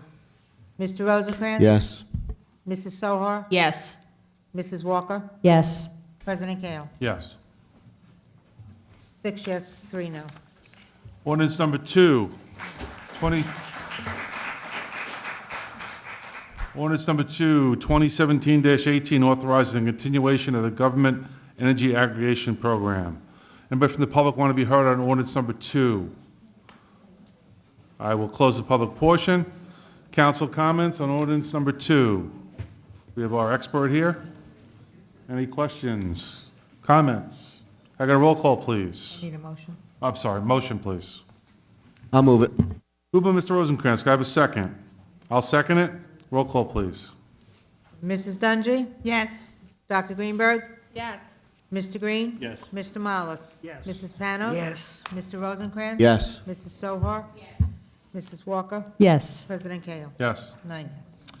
Ordinance number 3, 2017-19, amending and adopting a new official zoning map of the Township of Old Bridge in accordance with Chapter 250 of the Code of the Township of Old Bridge. Anybody from the public want to be heard on ordinance number 3? Close the public portion. Councilmember comments? Anybody want to comment on this? Have a motion, please? Move it. Moved by Mr. Rosencrans. Can I have a second? Second. Second by Mrs. Dungy. Roll call, please. Mrs. Dungy? Yes. And Dr. Greenberg? No. Mr. Green? Yes. Mr. Mollis? Yes. Mrs. Panos? Yes. Mr. Rosencrans? Yes. Mrs. Sohar? He's off days. Mrs. Walker? No. President Kale? Yes.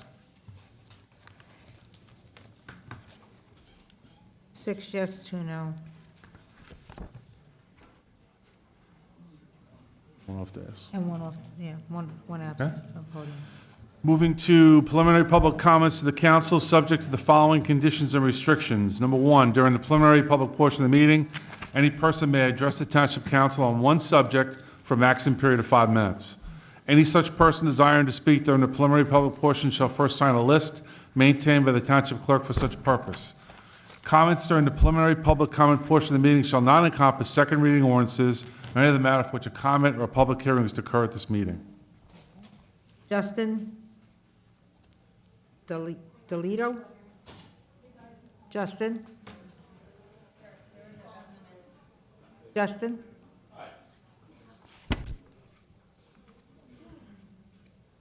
Council members. Hi. I'm a volunteer over at Husky House. I just wanted to speak to the condition of the place. We have a whole team of volunteers, and they work very hard, day in, day out, 7 days a week to keep that place clean.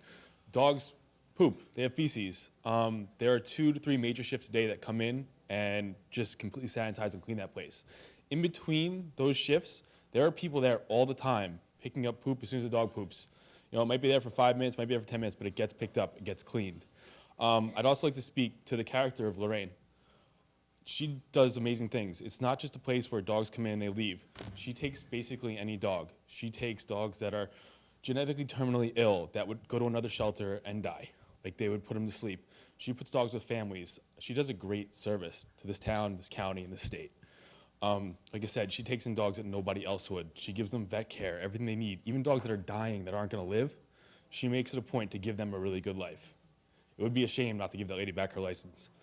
It's an older facility. You know, you can't really help that. She's doing what she can to get it back up and running the way it's supposed to be. But it's, you know, I mean, she does an amazing thing for animals. She does an amazing thing for the people who come in and adopt from her. And she does an amazing thing for these dogs that wouldn't have another chance if it wasn't for her. So just to be clear for everybody who's here for Husky House, the license will be renewed, and then it's going to go to court. So I just want everybody to be clear about that, okay? Thank you. So just FYI, we have no authority. We just had a public hearing, so, Right. you know, that's the process right now. Okay, thank Correct, you very Mr. much. Attorney? Yeah. Appreciate it. Yep. Andrew Cubia? Just like to thank you for having us tonight here. I'm one of the volunteers. I've been a resident of Old Bridge for about 15 years. Why'd you have to look at her for? My daughter, my wife, 15 years here. Daughter went through schools here, so very happy living here. Going to keep it short, not to get you guys bored. Thank you for having us again. I volunteer. Last 2 years, my wife, my daughter pulled me into it. Spent a lot of times there. I mean, sometimes I'm there 7 days a week. And I'm the self-designated handyman. So I think, I don't want to bore you guys, but just a few, I know the license will be renewed, but I know some of the councilwomen visited, and one of the councilwomen just had a plain report, and that plain report does not, and I have no business. Lorraine is just a friend. It's an old facility, and we do everything we can to. The dogs are in excellent shape. They're healthy. These guys are only doing their jobs, and we understand that. The gentleman, I'm not sure if it was the gentleman or the lady, they even admitted there's no problem with the dogs. It seems like the public is seeing a really bad picture, violations. Just on the side, I can tell you I've been working 20 years for the railroad. That's probably the most heavily regulated, safety regulated industry in the country. All we deal with is FRA, government agencies, state agencies. Safety is super important, and I'm involved in safety. There is no safety issues here. The dogs are safe, they're healthy. She does a phenomenal job. It's an old facility. The landlord does nothing other than cut the grass. He has nothing to do with the kennels. That being said, just really quick, I do most of the repairs. Just a handyman, just a wannabe handyman. I take care of the dogs, but I do a lot of repairs with the help of some volunteers. We try to do everything the best we can, cost effective. We had a contractor. Some of our great volunteers decided that we'll bring, once we had these violations pinpointed to us, that we'll bring a contractor, a fencing contractor, because most of the violations are not about cracked concrete. They're about fencing. Fencing gets worn, it gets rusted. And that's where the safety problem is, because dogs can get cut on a wire, rusted wire, could be dangerous, rusted pipes. Just remember, the facility is constantly, the kennels are constantly cleaned. They use very mild chemicals. The chemicals do cause corrosion over time. There's always a possibility of the environment is damp, there's water, there's going to be corrosion. So we did bring a contractor. Some of the volunteers paid for him. The contractor, I caught the contractor spraying over rust and cutting pieces, little pieces of pipes. And when we called Lorraine, the contractor says, what you guys are asking me to do, the cost will be prohibitive. So we paid for whatever the work he did, and we had to redo. So right now, I came up with a plan. It's very heavy, labor heavy. But labor is, we have cheap labor, we have volunteers. The material, we ordered material. She has 13, 26, 33 kennels that have a separate patio area, which is adjacent to their room. And the patio area is so they can have a little exercise and do their business. Some kennels don't have it, the small kennels, but the main violations were coming from those patios. That's where the cracked concrete is, which most of the cracks were filled in the past, but the filling comes out. We had a concrete masonry contractor looked at it. He says the whole floor would have to be resurfaced. So we fill these cracks in the concrete with available fillers, but water eventually gets, and they come up. Sometimes the dogs themselves dig them up. There's no safety, there's safety issues there. Now, as far as again, the most serious violations they have that the health department sees are these rusted wires. And we do our best to fix them. I believe that, again, we have 26, 30, plus 7 in the isolation area. So we have 33 of these patios, which have the whole panel made out of fencing material. So as of right now, we have 28 up to date. Health department doesn't look at it. They don't see it. Why? We don't understand. We're not replacing the whole panel. That would have been maybe $150,000 job. What we're doing is we're rolling up the fence, taking all the clips out, and we're replacing the bottom pipes that were rusted, which that's what they pointed out to. That's what they want, and they're not seeing it. Why? It's almost like a personal vendetta. They're coming in and they're just, the violations are just snowballing. And just so you know, when they started, I've been volunteering there for about 2 years. My first contact with the safety, with the health department reports were about 1.5 years ago. I wish I had a copy of the report. The report was not detailed. It was just very general ideas with some numbers. Kennels, You gotta hurry up. We've got 5 minutes. kennels so-and-so, so we would fix the kennels, then they would come back and point out at something else. So I think that's how these violations are snowballing. I'm saying this, I have 3 dogs of my own. One of them is actually from a town shelter in Helmeta that was a complete disaster. We gotta finish up, because a lot of So people. again, right now, I hope that you guys understand that there is no problem there. It's an old facility, and we are doing the best, and everybody's doing the best for these dogs, and there's no danger to the dogs. Okay, thank you. Thank you. Joseph Ren Euro. Joseph Joseph, Ren Euro. He's not here? Okay. Edwin Hayburn? I think he was the attorney. yeah. Denise Tabadella? Okay. Good evening, everyone. My name is Denise Tavaldella. I'm the practice manager at Hope and Healing Veterinary Services with Dr. Ashraf Shihab, who's also here tonight for Lorraine. We treat some of our animals. We have a mobile unit that we do bring out whenever she needs us. I've been in animal rescue and raising funds for animal rescue for 30 years. I've never in my life met a more compassionate human than Lorraine. She takes the animals that any shelter would put down in a minute: the sick, the injured, the crazy. And as far as the comment about the Old Bridge Animal Shelter, the manager there has animal cruelty charges against her, where Lorraine pulls us out of bed to come down and treat an animal. So I hope that the community would stand around Lorraine, and please just listen. The charges that they have here, they're old charges. They keep going in. They harass her. At one day when Lorraine was not there, they pushed her way in the door. The volunteers asked them not to take photos of the animal in this continual area because the animal was sick and suffered from seizures. The agent refused to turn the flash off on the camera, which caused the dog to have cluster seizures, and the dog almost died that day because of the agent. It's continual harassment from the Board of Health. So I hope that you guys consider, I wish that you would all go down there and take a look, take a tour. And Councilwoman Panos, is it? When I asked you when you were going out before, I said, Councilwoman, are you leaving? I meant no disrespect. Your reply, aren't I allowed to go to the bathroom? I think that was inappropriate. Your tone of voice was Panos, inappropriate. Mrs. Panos. Her voice to me was I inappropriate. thought that you were leaving, and I didn't know why. I said, Councilwoman, are you leaving?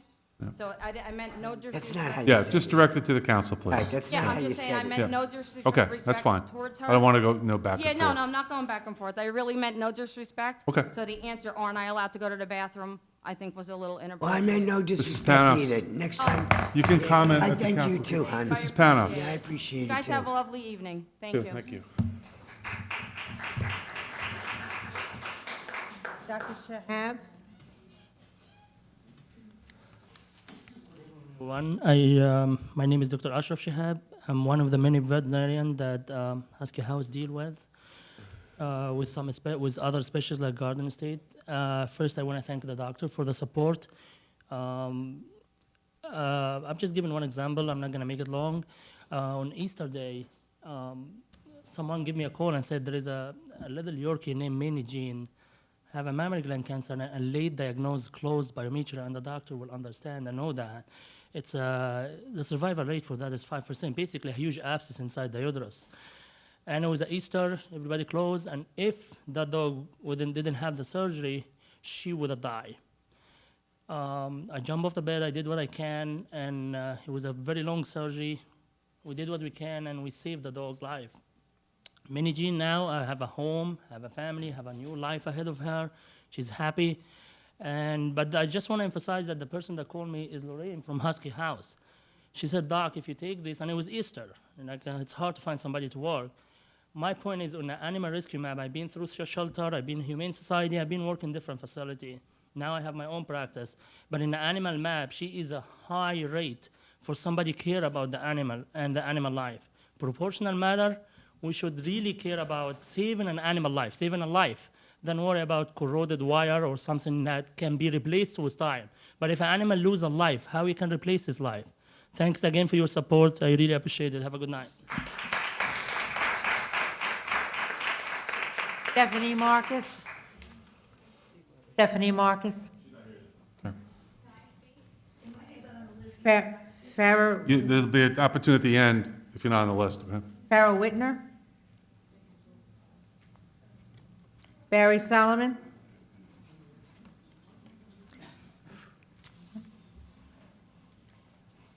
Good evening. Good evening, Barry Solomon, 32 Dorado Court. I was here, I spoke at the last two meetings, and I'm again continuing my journey along with the parents for adults, special day programs for adult special needs children who are growing up in the community. It was said at the last meeting, I just want to say that Old Bridge has been looking into this for 2 years, but there are some roadblocks. I called the mayor and we were going to get together to speak. But I want to say, last time I was here, and I really just have questions today, and maybe today I could get some help. But since there was no real direction last time given, I made a couple of phone calls. And through a couple of phone calls, I found out that Woodbridge, the Township of Woodbridge, this year is opening up an adult day program for adults over 21. I made a couple more phone calls and got in touch with a place called Our House in New Jersey, which has opened up 5 of these different adult centers in the communities, and has offered to come here if need be to speak to people. Actually, myself and a couple of other parents are going up there Wednesday to see the developments they run. All they're looking for here is, even okay, if there's a building or something available for them to do, they take care of the rest. This is a nonprofit, special needs organization. They obtain $10 million a year from the state to run the facilities. Another $2 million or $1.5 million they raised last year, and $500,000 they received from Medicaid. Annual reports, this is a full operation. They also have to help the adults get jobs. They also build out, if you want, homes in the community. People are willing to buy a home. They set it up. They have 24-hour service. They're able to come to the homes. If you need less help, they come once a week, but they're always available for 24 hours a day for the adults who are doing this. Again, they have job opportunities there, different kinds of help that they could have. They run as I said, it's going to be 5 facilities. They run from 9 to 3. They pick up the people every day. They take them home every day. $1 million in fundraising and donations. They are DDD acceptable. They've completed all of the work. As a matter of fact, DDD comes down to take a look at the facility before they give approval for them to do it. In any town they do it. Transportation is provided by them. I was saying the cost is borne through the state. Unoccupied building, about 5,000 square feet, they told me. They want a kitchen so people can learn what to do in their house. The computers they provide really all the services. I don't know if anybody saw last time we were here, the Suburban wrote an article about when I was here last time, and it was the newspaper article about the special needs. I think it's really important here. And I was surprised and very happy that Woodbridge is opening this up in September. And the town council was involved. They had an ex-town council member who went out there and did all the investigating at the different places. So I have a call into, he's on vacation, but I'll be speaking to him. The president and the CEO of this Our House is going to meet with us, as I said, on Wednesday. But I'm really asking for is what we do next.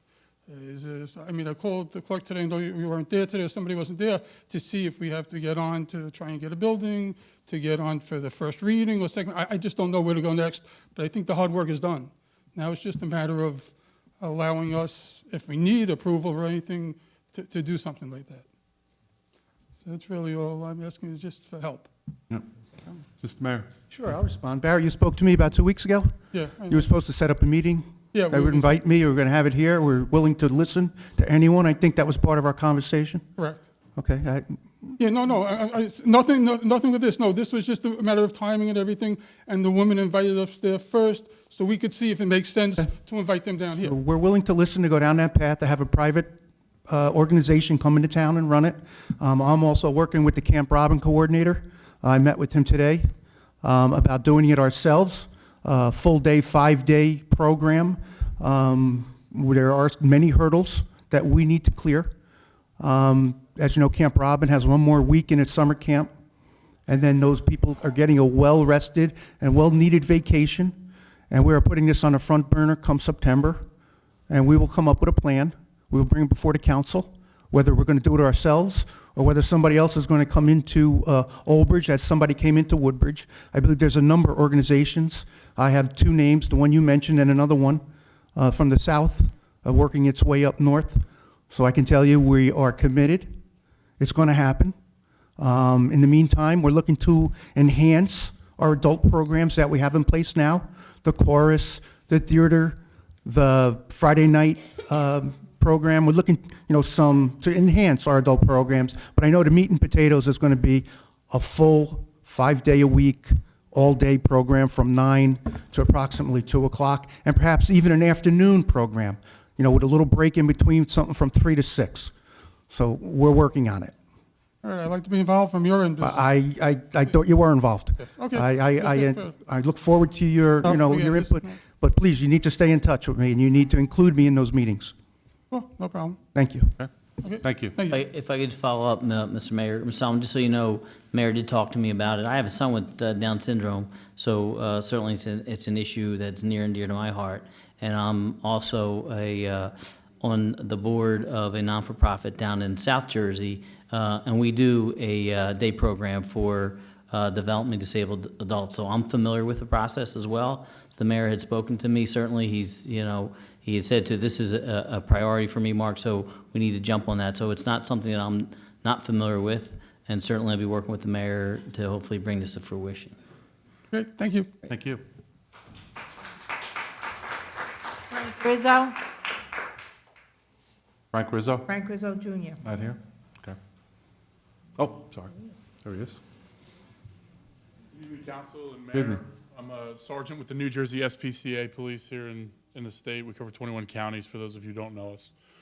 I'm here, I understand that you said that Husky House's kennel license would be renewed, and then obviously she'd have to handle the trials.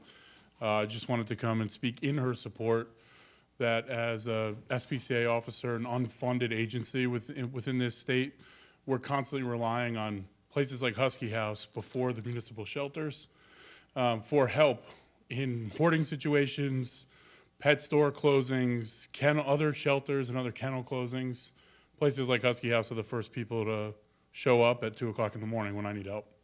So I just wanted to put a vote of confidence in you guys that she's operating a place that she's constantly trying to fix and upgrade, and she certainly doesn't have any violations on the cruelty end from our standpoint, and kind of just put your minds at rest in that regard. Thank you. Thank you.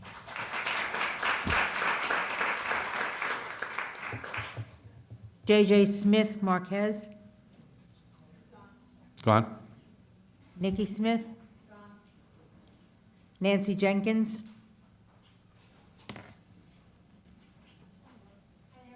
Evening.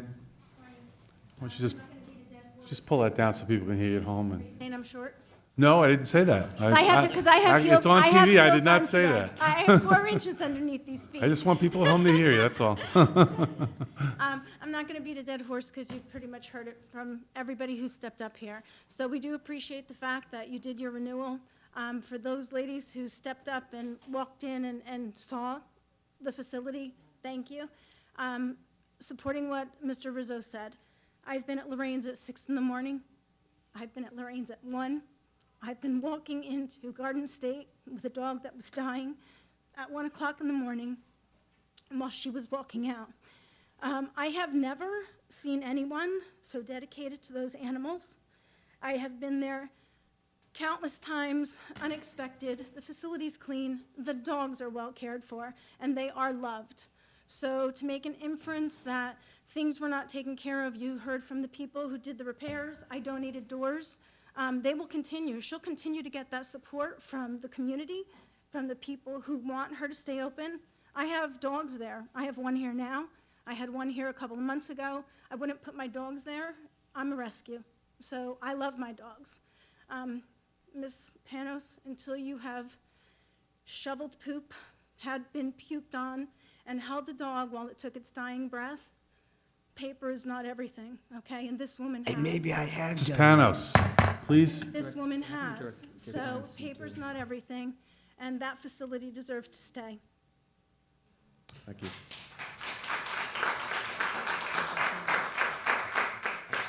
Lucy Morris?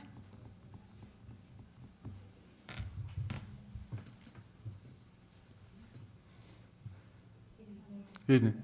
Lucy Morris, 75 Diamond Lane. I was here for the first time in 32 years that I'm a resident last month for a very unfortunate incident. I just want to address some things that I had questions on after that council meeting. I've watched that YouTube video numerous times. I've looked for the meeting minutes, however, there's no meeting minutes posted past April, so I was first wondering where those meeting minutes were. Which meeting? But to my Last point month. of why what I'm here for today is I want to address some things that were said after the fact, after I left that evening towards the end. I know there was an executive meeting and everybody was chatting, and the mayor was a bit defensive towards the end of the evening, and I understand that because he basically got attacked all night about animal control and their lack of professionalism and their incompetence. So I understand where he was coming from with that. However, what I don't understand is after everything everybody said that night, even after my husband and I made our statement, for a man or anyone who says they love animals and knows animals, how could you even make this statement that the animals are being well cared for and they're not complaining? As a human being, knowing that it's up to me to protect that animal, whether it's a cat, a dog, a guinea pig, no matter what kind of animal that is, for me to say, or anyone to say, that an animal is not complaining is ignorant. It's just ignorant. And so I just needed to clear that up because it was said that night, Mr. Mayor, by yourself. It's on tape. I've watched it numerous times. So I just wanted to say, I feel that from a man who's supposedly in a respected position, which you are, to make that kind of statement when you totally support the animal control and animal shelter and are blind, I don't know why, but are totally blind to what's going on over there. I just feel that was a very ignorant statement on your part.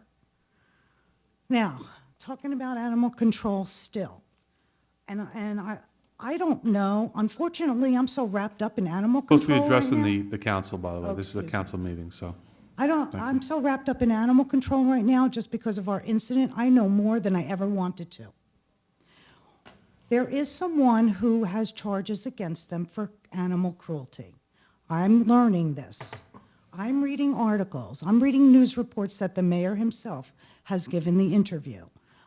I just think it's very unfair on two sides. One, for those animals who are now with the person supervising that facility who has animal control charges against them. And two, for the person with the charges. It is very unfair for her to be stuck in that position of, if she was charged with animal cruelty, and I'm not saying she's guilty or not, I have no idea, not my job to judge that. However, as an employee of this township, to be left in that position and not transferred to another area while this was being resolved is totally ridiculous, because there are enough people in this community, right, wrong, or indifferent, that may think she's guilty. And why are you putting her in that position?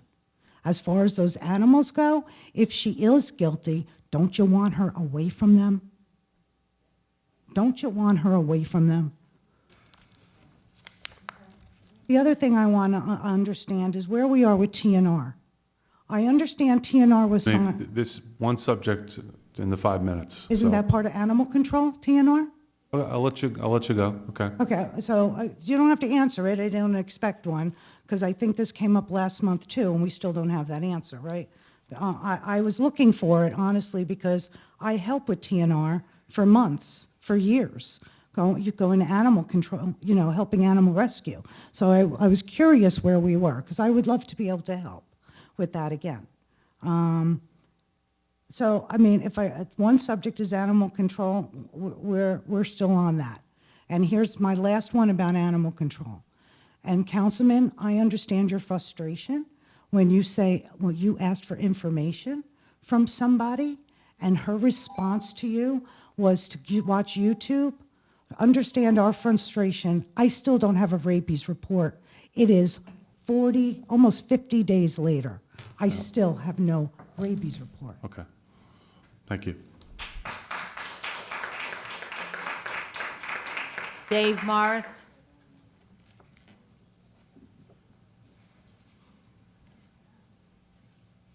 Council. Good evening. You know what? I got bit 2 months ago. I never got 5 minutes of the mayor's time. So you know what? I am going to ramble about animal control and his shortcomings. They're all bunched into one, as far as I tell. I'm going to read from a police report. I'm going to change the name. Can't mention names. Mr. Blank further advised that his dog is up to date on his rabies shots, but is not registered with the town, has not seen a vet in 3.5 years. I got bit. I have yet to see health services inform me of anything. Got nothing from this gentleman or anything he Please address takes the care of. council. Okay. Thank you. I have not heard from Lieutenant at the animal control. He stopped by my house 13 days after the fact because he was supposed to show up. Because he made an appointment to meet with my wife, but then decided not to show up. He sent the lieutenant in this place that has never come to our house anyway. The lieutenant was busy doing an investigation. Who did he talk to? The neighbors? They all talked to me. So unless he was doing Rosetta Stone to speak canine, what did they do for us? I paid taxes to this town. I got no services from this town at all. Mrs. Chen basically told me I didn't deserve it. Didn't deserve the rabies shot. She didn't have the reason to give it to me. I was bitten by a dog. Has no proof he had shots. And basically either she was following an order or is incompetent. Which one is it? I had no evidence of this dog having a rabies shot. And in the police report, it says, hasn't been to a vet in 3.5 years. Do you think this town could do something? And as far as the mayor's comments, I got an argument last time I was here with the whole thing about meeting with my wife. You don't come to us in 13 days. Not an officer, nothing. He calls to have to speak to my family. I refuse to speak to him. My wife agrees. He doesn't show up. Then over here that night, him and I on the words, he thought it was appropriate. Well, you know what? It wasn't appropriate. If he has to speak to someone, you think he'd show up. If that's his judgment, I have questions about who he points to, because you know what? Conflict of interest is still conflict of interest. So I have a lot of griefs with this town and with the mayor and animal control, because basically, for all their salaries, they do nothing. They don't have an isolation boot area. So where is this dog?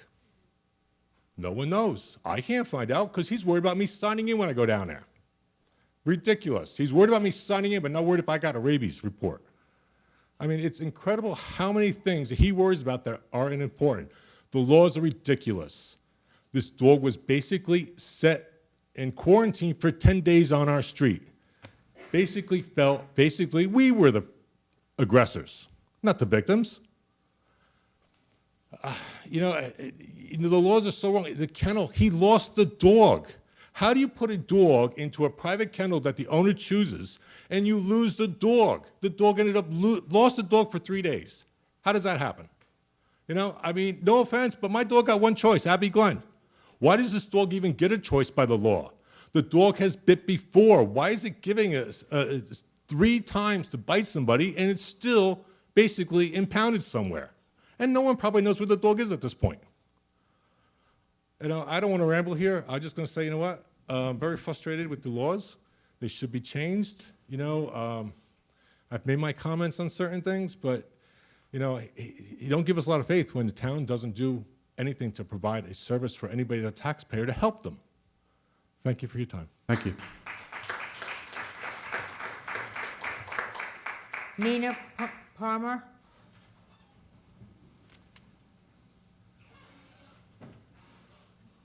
I'm Nina Good evening. Parmar. I am actually just here as part of Husky House. I'm a volunteer, and I'm here to reaffirm pretty much what everyone had said tonight, including Dr. Greenberg and Mike Rizzo and Lorraine and all the volunteers that are representing Husky House. I just wanted to say that as a volunteer and working for a rescue organization, obviously everything is heavily based off of donations and also volunteer hours. So I'm not going to keep repeating what everybody had already said because obviously everything had already been processed through and we have to wait for the next steps. But I do have a question specifically, and I didn't know if this is something more on the county level or on the state level for the paperwork and the violations that Husky House keeps incurring with the ones that just keep snowballing. How do you find a way to be able to distinguish the things that have been cleared for some of the violations that have happened maybe 3 or 4 years ago, to close those out so that it doesn't keep looking like an existing violation that might not be the same one that it was before? Yeah, we're not, go ahead. Yeah, I mean, obviously, that's not within the township's jurisdiction, so Okay. that's an issue that the county Department of Health and or the state would have to address. Okay. As to, you know, if they stopped and which ones are continuing. Okay, I just figured I'd ask because it really wasn't answered, so I Again, personally don't know. the only thing is, you know, there's a lot of comments, is the fact that you have to understand is the town's sole responsibility is the issuance of a license. Right. And that's because. Right, no, I understand right. that. So when the town's confronted with, you know, that's their issue, and they have an outside agency who has the oversight. Right. That's what we have to ferret through. Those laws weren't made by the township. The township enacted an ordinance based on the statutory authority. So the town's sole role is to issue a license, like the liquor licenses and other licenses. Right. So when there's an issue that makes it questionable, well, you do your job, and that's what we did. Right, and I saw that because I Right. think you were kind of going back, asking those questions. Right. So are those distinguished differently from something that would be like how a restaurant is, where the law is completely different and how those violations are I would perceived? hope that you don't compare a kennel to a restaurant, because if I so, would we're in hope trouble. not. Well, I don't think we're in a But- position to answer Right. that. We're not inspectors, so. Right, so I mean, I'm not going to keep going with the time when everybody's kind of already repeated the same thing. So thank you for your time. Thank you. Colleen Ronco?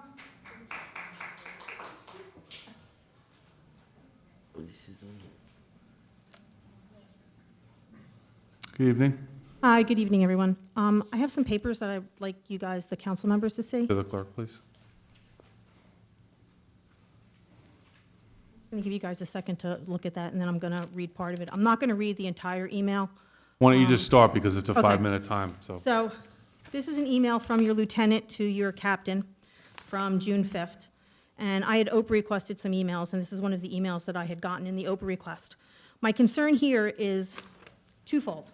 Number one, that this was released, and number two, this is a kennel issue. So it endangers the animals. It says here, attached is the topics of discussion for the animal shelter meeting today. Additionally, Marion Ashmead and Eugene Jean Szynski both have township email accounts. The key box was mounted on the wall behind Karen's desk. Now, it says visible on the camera, the code is. And the code has not been redacted out of this email, nor have the other two sets of keys that override the code been redacted out of this email. This is really concerning to me. And one of the reasons why it's concerning is because nobody in the municipal clerk's office is looking at these emails before they're sent out. Now, with me, I would never post something like this ever online. My concern is that how many other people have OPA requested things and they've gotten this email? Stuff that shouldn't be redacted out is redacted out, and stuff that should be redacted out isn't. And like I said, I would never in a million years ever release this email. Nobody has seen this email. But this is a serious security violation. And although you got this great presentation tonight about how wonderful your police department is, you have a lieutenant and a captain that send security information back and forth to each other, and a municipal clerk's office that released it. That's all I got. Thank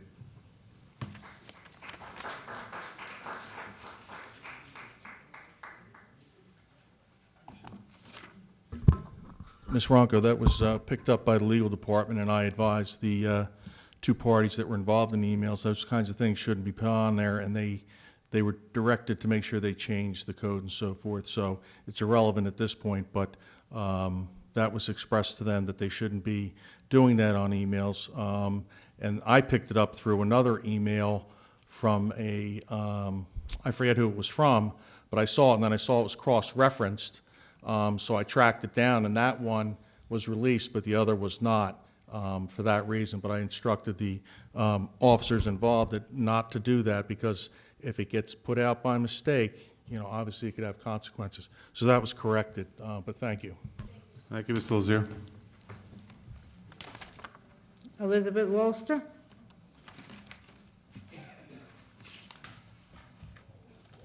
Good evening. It's amazing how wonderful these people in Old Bridge love their dogs and animals. I hope they have the same empathy for senior citizens. Elizabeth Wolster, East Quake Village. I see our president's here. I didn't know she was coming. She didn't know I was coming. We have 713 units, and our bill for sewerage and water is $212 a quarter. Now, there's nobody in the village that has ever dispersed 20,000 gallons of sewerage, and that's what they're charging us every 3 months. And I would like all of you to look at your water and sewerage bills. I don't think they understand that 6,000 gallons of water is charged to everybody, and 20,000 gallons of sewerage. If you look on your bill and you go across the sewerage, you'll see that it's blank under usage. I think they're ashamed to tell everybody they're charging $20,000. I mean, 20,000 gallons. We've gone before the MUA many times. We've done petitions, we've asked for help, and they're still charging these exorbitant bills. Now, all around us, the towns have gotten rid of their authorities because they're self-governing. I'm sorry, but I just have a cold. And they self-serve themselves. And we have two right here, Dr. Greenberg and Mr. Green, who are commissioners on the MUA. And I was happy to hear them say that they are dedicated to helping the people who elected them to office. We've been 10 years at this, at least for me. I've been before Mayor Phillips and the Democrats. I've been Henry and the Republicans. And it doesn't matter which party, it's used as a political patronage, the MUA. You appoint your committeemen, and they get the nice plum. You do know what they all get, right? Health insurance, to 401ks. They get a stipends, which is money given to people for expenses, not a salary. They also got into the pension fund. Now, how they do that without getting a salary, I don't know. The director has a $175,000 salary. It's equivalent to the governor of New Jersey's salary. There's 50 to 60 people employed by the MUA. They get over $20,000 for uniforms. They put a $5 million irrevocable trust for their pensions, and yet they're charging us this exorbitant fee every quarter, way above what people use. There isn't one person, like I said, in Cheesequake Village that has ever dispersed 20,000 gallons of sewerage, and yet every month they pay for that. 80% of the village uses 6 and below, and they proved it themselves by having an accountant there telling us that 80% of Cheesequake villagers only use the basic, 6,000 waters and below. So how could they disperse such a huge amount of sewage? All I'm asking is that the council who put this together 30 years ago, appointed these commissioners, gave them the stipends, not a salary, a stipend, and it's grown into this terrible, unconcerned utility. And it's time, I think, for you to take it apart, disenfranchise it. All around us, all the townships have done it. And besides doing goodwill to the people, I think, well, it's not important what I think. I do know that people in the village need some help here.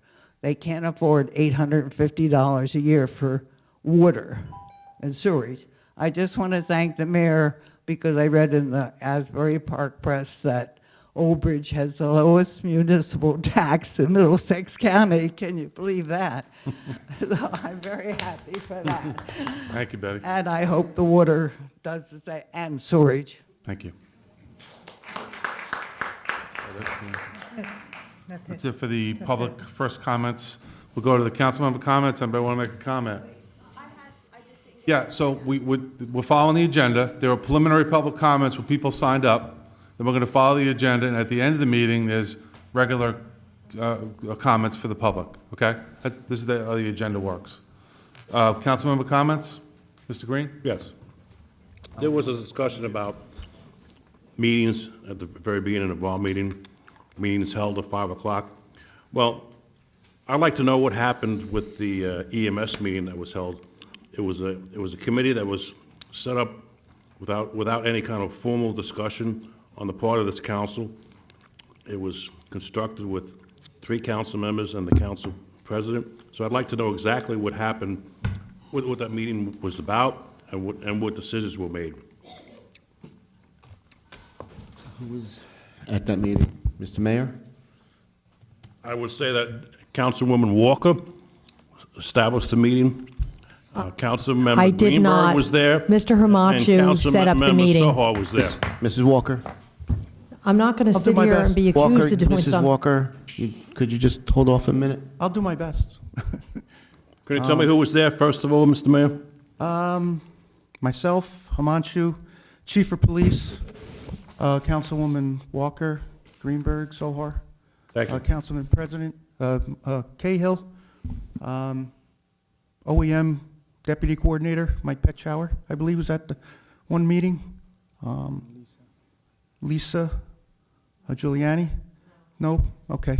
I said I'll do my best. And the reason we call that meeting and the reason we call the subcommittee, we're having a problem with coverage of our EMS, or emergency medical service. When I came into office, there was a time when we had no coverage, Mr. Green, at night, and I was very disturbed by that. In fact, I called an emergency meeting with the chief, who at the end of the day, we're both responsible for the safety of our residents and getting them help when they need it in a time of need. And we made a decision that day that there be, at every time of the day and or night, 7 days a week, that there would be 3 ambulances in service. We would have 3 ambulances in service.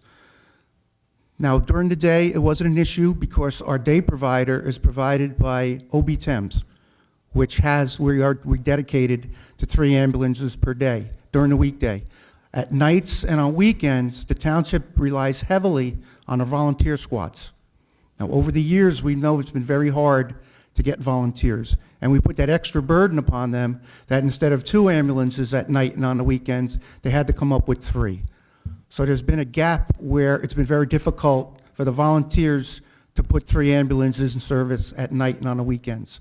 That gap needs to be filled. And that our discussions, we're talking about finances. How do we finance additional coverage? Because if it's not a volunteer squad, the squad or the agency covering that needs to be paid. So that was the gist of the meetings. That was the reason we met, and we're still in the process. Tonight on the consent agenda, I believe you will see a result of those meetings, we are committing some additional funding to guarantee the night ambulances will be covered. The cost when the volunteers can't meet the quota to have the 3 ambulances on the road. I don't know if I can explain it any simpler, but that was the gist of the meetings. We're all very concerned about first aid coverage, and we're also, as the stewards of the money of this town, that of our taxpayers, that we make sure that the money is handled appropriately, and that volunteer squads that get an appropriation, a yearly appropriation, and are not in service. We had a concern about that everybody is paid equally on a volunteer squad. But we understand the hurdles that they face as a volunteer, getting volunteers, getting in service, getting equipment. So it's a little bit complicated, but at the end of the day, we're going to make sure that there are 3 ambulances in service all the time. That's why I brought this up, because I wanted to know exactly what occurred, and... We've spoken to every volunteer squad. We've spoken to the OB-10 squad. We've had lengthy conversations with the chief, OEM, and we're working through it. This is part of the reason why OB-10 was formed, because of the lack of coverage at certain period times Right, during the day. it was formed by the 5 volunteer squads, way before, my time. It's supposed to work differently than it's working, but it's still, we have to have ambulances on the street at all times. It's complicated. Thank you for the information. Now, what about TNR? I understand there was a meeting involving TNR. I believe we had 2 TNR meetings. I'd like to know what was decided. Well, we voted on a TNR ordinance. We're in the process of establishing colonies now. We have the applications out. I could get, I don't want to misspeak but the police department is overseeing the implementation of the TNR, so I don't want to speak for them. Where does an individual get a TNR? At the shelter, they're available, the forms to fill out. And are there any guidelines as Yes. to what? Yes, it's a standard form that you have to fill out, and all the instructions that are part of the ordinance are on that form. All right, can you share that with the council members? Can I have somebody email it to us? We can get a sample out. I want to make a note, get a sample out of that TNR ordinance. Is there going to be another TNR meeting in the near future? I don't have any scheduled, no, unless somebody would want to schedule one, but I don't have one scheduled. Is this under the police department? The Yes. police chief? Yes, Lieutenant is overseeing the implementation with the guidance of the captain also. And the chief, at the end of the day, is the boss. Okay, well, thank you. You're welcome. Councilmember comments? Mrs. Soar. This is on a little bit of a light. There's a local radio station, it's called Magic 98.3, and All American Subaru, which is here in Old Bridge, they're sponsoring the Cutest Pet Contest. Now, the winner is going to be announced August 12th, but the thing that I'm getting at is that the Old Bridge, it says here, the Old Bridge Animal Shelter will be there from 12 to 5, and they're going to be able to adopt a pet, and they will waive the adoption fees for the day. So if you know anyone who's interested in adopting a pet, that would be the perfect time to go. And, I know a lot of times the fees are a concern. So if you go there on August 12th, it's Saturday, they are doing this to help the shelter and help people adopt the animals. So I just wanted to make mention of it. Thank you. Dr. Greenberg? I want to make a comment. First of all, I care very much about the seniors in this town. And if any one thing could be changed that would change your pocketbook, it would be the structure of the way we pay Board of Ed taxes. That is the bulk of your taxes. That is where your money comes from, and you're not putting any students into the school. That is a state problem, the way funding is done. So when we talk about water and sewer, I just did a simple calculation. And first I want to say, I sit on the MUA, and I do not take a stipend. I do not take health benefits, so I don't know, we have to give out accurate information. And water and sewer is expensive. It's expensive for many reasons, but when you have to put things in perspective, $212 for 90 days, divide 90 into 212, that's $2.35 to turn on your water any hour of the day that you want, and to flush the toilet and have your waste removed any time of the day. There are basic numbers that are given that based on gallons, but it doesn't mean it's on usage. We are all paying for the pipes in the ground, and there are 42 square miles in Old Bridge, and the pipes are old, so we're paying to repair them. Keep that in mind.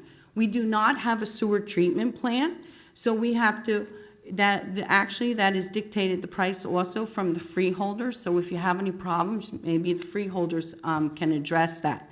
If you remember during Sandy, we had no electricity, but you had sewer and you had water. The staff is very dedicated. They made sure all the pumping stations were maintained.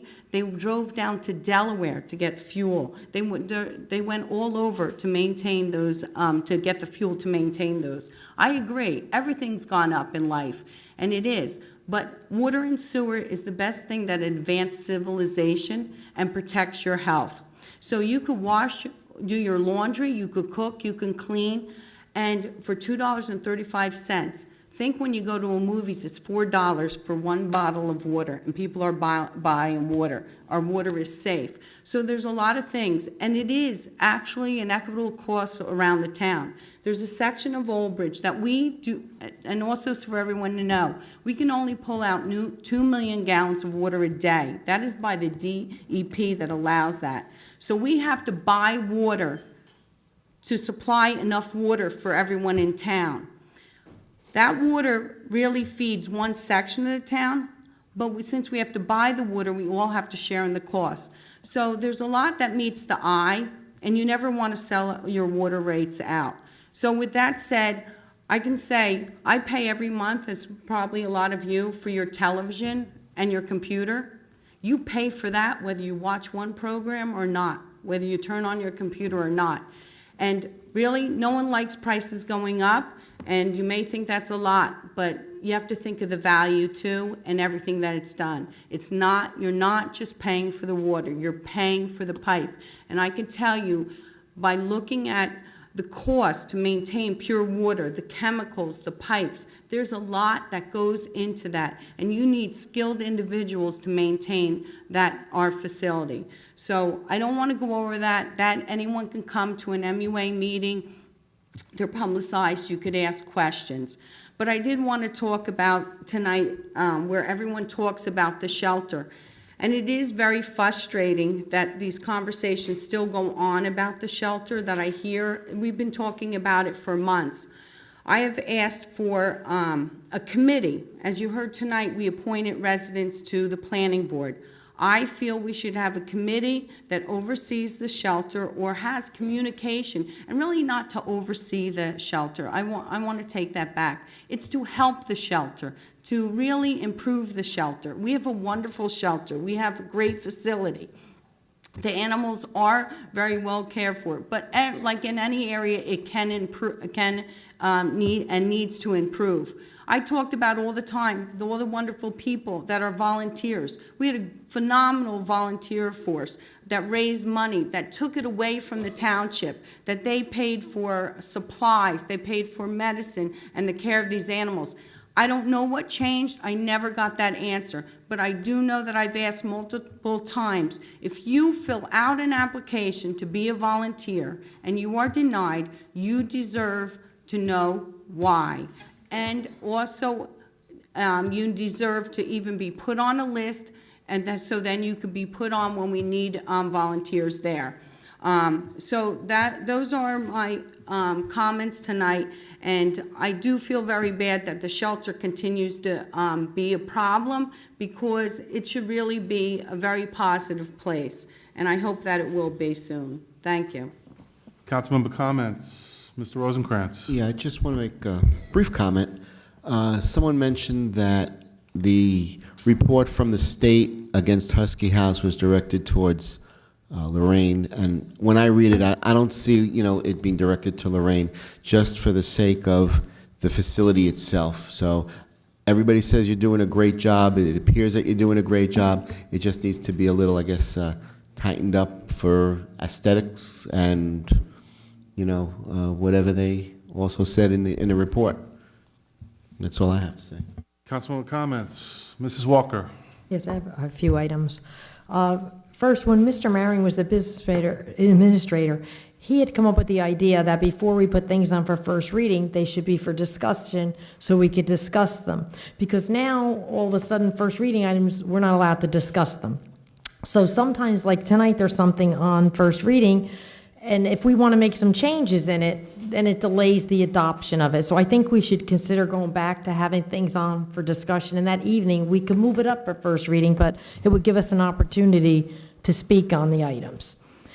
Next, I just ask that we could be updated on the TNR every meeting, because we've passed it quite a while ago, and it's just really frustrating that it hasn't taken off the ground yet, because it's a sin a whole season has passed.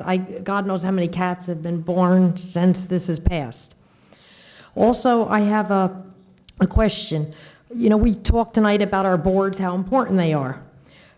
It's been brought to my attention that a member of one of our important boards has voted illegally in the primary.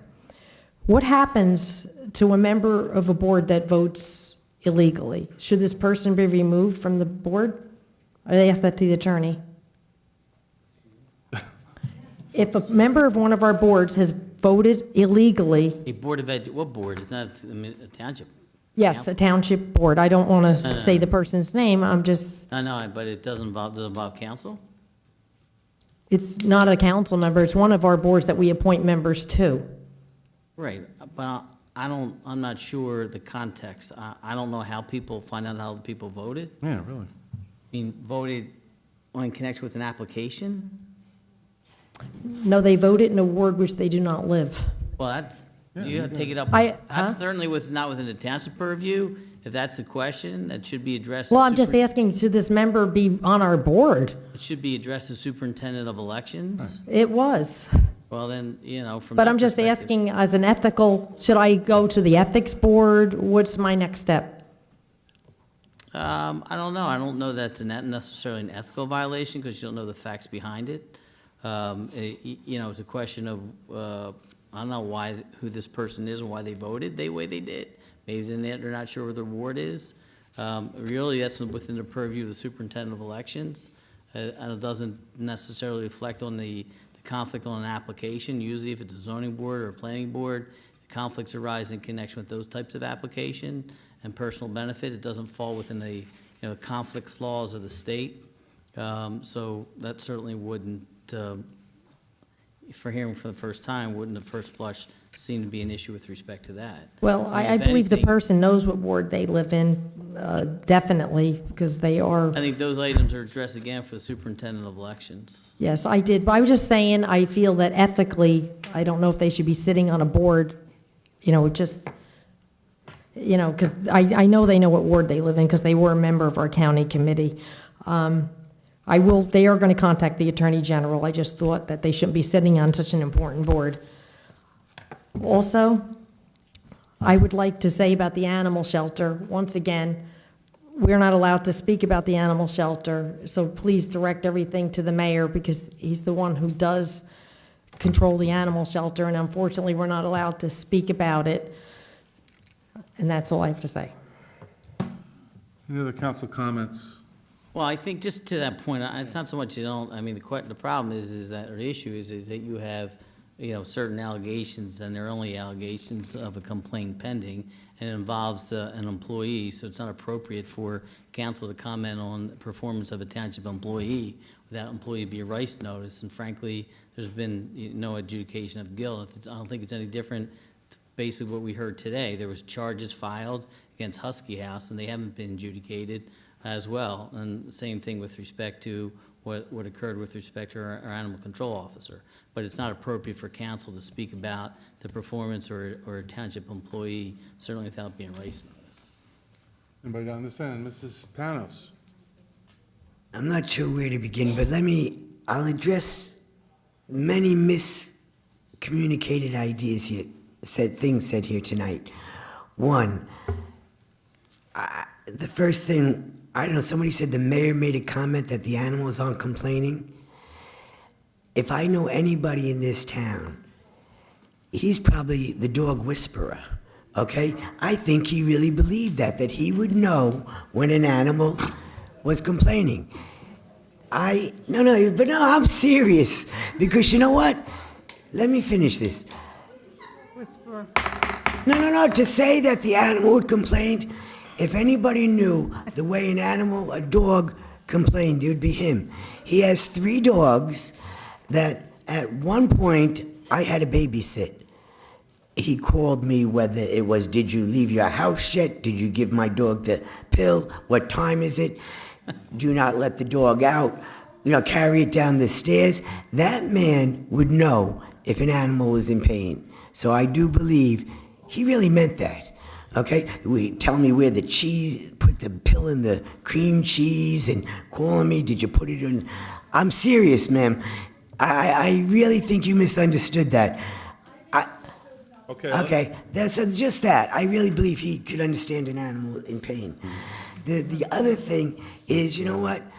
I sat here and heard so many complaints about our animal shelter, and I went down there and visited somebody, whatever. When I saw this, it was the same thing. You hear all these things, you see these things. Hey, you'll have your day in court, just like the person who you talk about at the animal shelter. The council agreed. Maybe I didn't. Okay, whoever talks about that, everybody, whether it's this place or an employee, or they're innocent until proven. And when everybody had... Please, public, thank you. Mrs. Panos, continue. Everybody should have their day in court, whether it's them, this, or whatever employee. And as far as me do I have a right to go to the bathroom? It's something like you just did now. Speak out of turn, be disrespectful, and your tone of voice to me was the same thing when I was walking out. Okay, so just as you're doing now, being disrespectful when I had the floor. Please, Okay, please. so meanwhile, listen, everybody hears things in a different It's the way. council's turn, okay? Let's not go back. Please, let's not go back and forth, Mrs. Panos. Finish your comments. I didn't, I just said somebody said, just like she did now. Please. Oh, my God. Whatever people say can be taken in different ways. That senior citizen that came up, sure, we all have bills and we all pay for cable and things like that, but we get to pick and choose what we do. You have seniors that I know that are in dire straits, and there should be some sort of compensation from that, just as there is with other programs throughout the state or whatever, whether it's a prescription program and it's PAD, whether it's a drug program. There are amendments and adjustments that could be made for people in need. When you're talking about a senior, some seniors, they know that their neighbor can't put food on the table. You know what? That's a heartfelt concern. So I would ask that whoever cannot afford something or has trouble meeting their bills, get there. Let's make an adjustment for them, just like there are in other entities of billing. And that's all I have to say. Anybody else who hasn't spoken yet? Mrs. Dungy, want to make sure I see you. Mr. Mollis, you good? Sorry, Okay. I'm embarrassed. Just a couple comments. We've heard a lot that, the council's not allowed to speak about the animal shelter. Look, the employee has rights, and the employee, it's labor law, and there's things that are going on, and it's not like we're being told. At the end of the day, we have to follow the process. So I hear this all the time. There was a comment made about discussing everything before it goes to first reading. We've never done that, okay? No, we haven't, Mrs. Walker. And by the way, the comment wasn't from Mr. Marion, it was from the attorney. And what the context was is that council members can bring an item up for discussion, and then they could look for a motion to go to first reading. But we've never gone and had everything that was going to go to first reading discussed prior. The township would stop be able to do business. So we don't do that. And again, if you want to bring something up for discussion, you're more than willing to, you're welcome to do that. And if you get enough votes, you can go to first reading. That's the process. That was the context. With that, I'll close the council member comments. Do we have a report of the township clerk? Not at this time. Report of the township attorney. Not this time. Administrative report, Mr. Mayor? Yes, thank you, Council President. Again, I will paraphrase. Everyone received a copy of the administrative report. So I'll just go through it in a timely fashion. Item number 1, the New Jersey Department of Environmental Protection Blue Acres Program. This is in reference to Sandy. A total of 29 offers have been extended. 26 out of the 29 have been accepted. Hard copies of the July 31st Old Bridge buyout status summary report has been forwarded to the township's clerk's office for distribution to you, to council. Item 2, there's a typo. Please note that the 2017, it should not read annual road resurfacing contract. It is the pedestrian safety grant. Bids were received and open in public on Thursday, August 3rd at 10 a.m. And this is for the Cottrell Road pedestrian safety improvement contract. And this is the sidewalks that go from Cottrell Road to the arena and the bike lane, similar to that what was installed along 516.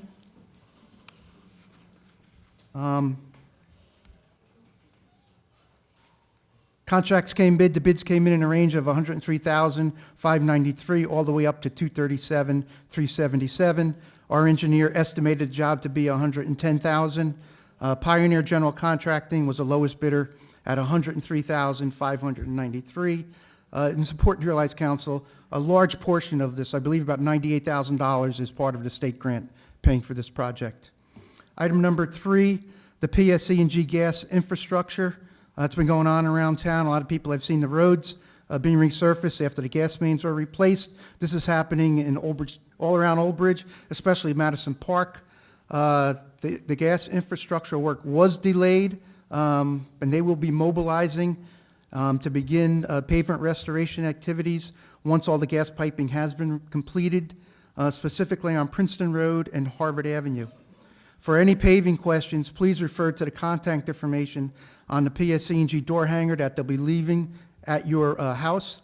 The gas infrastructure construction contract and project supervisor, Eric Adams, 908-279-3217.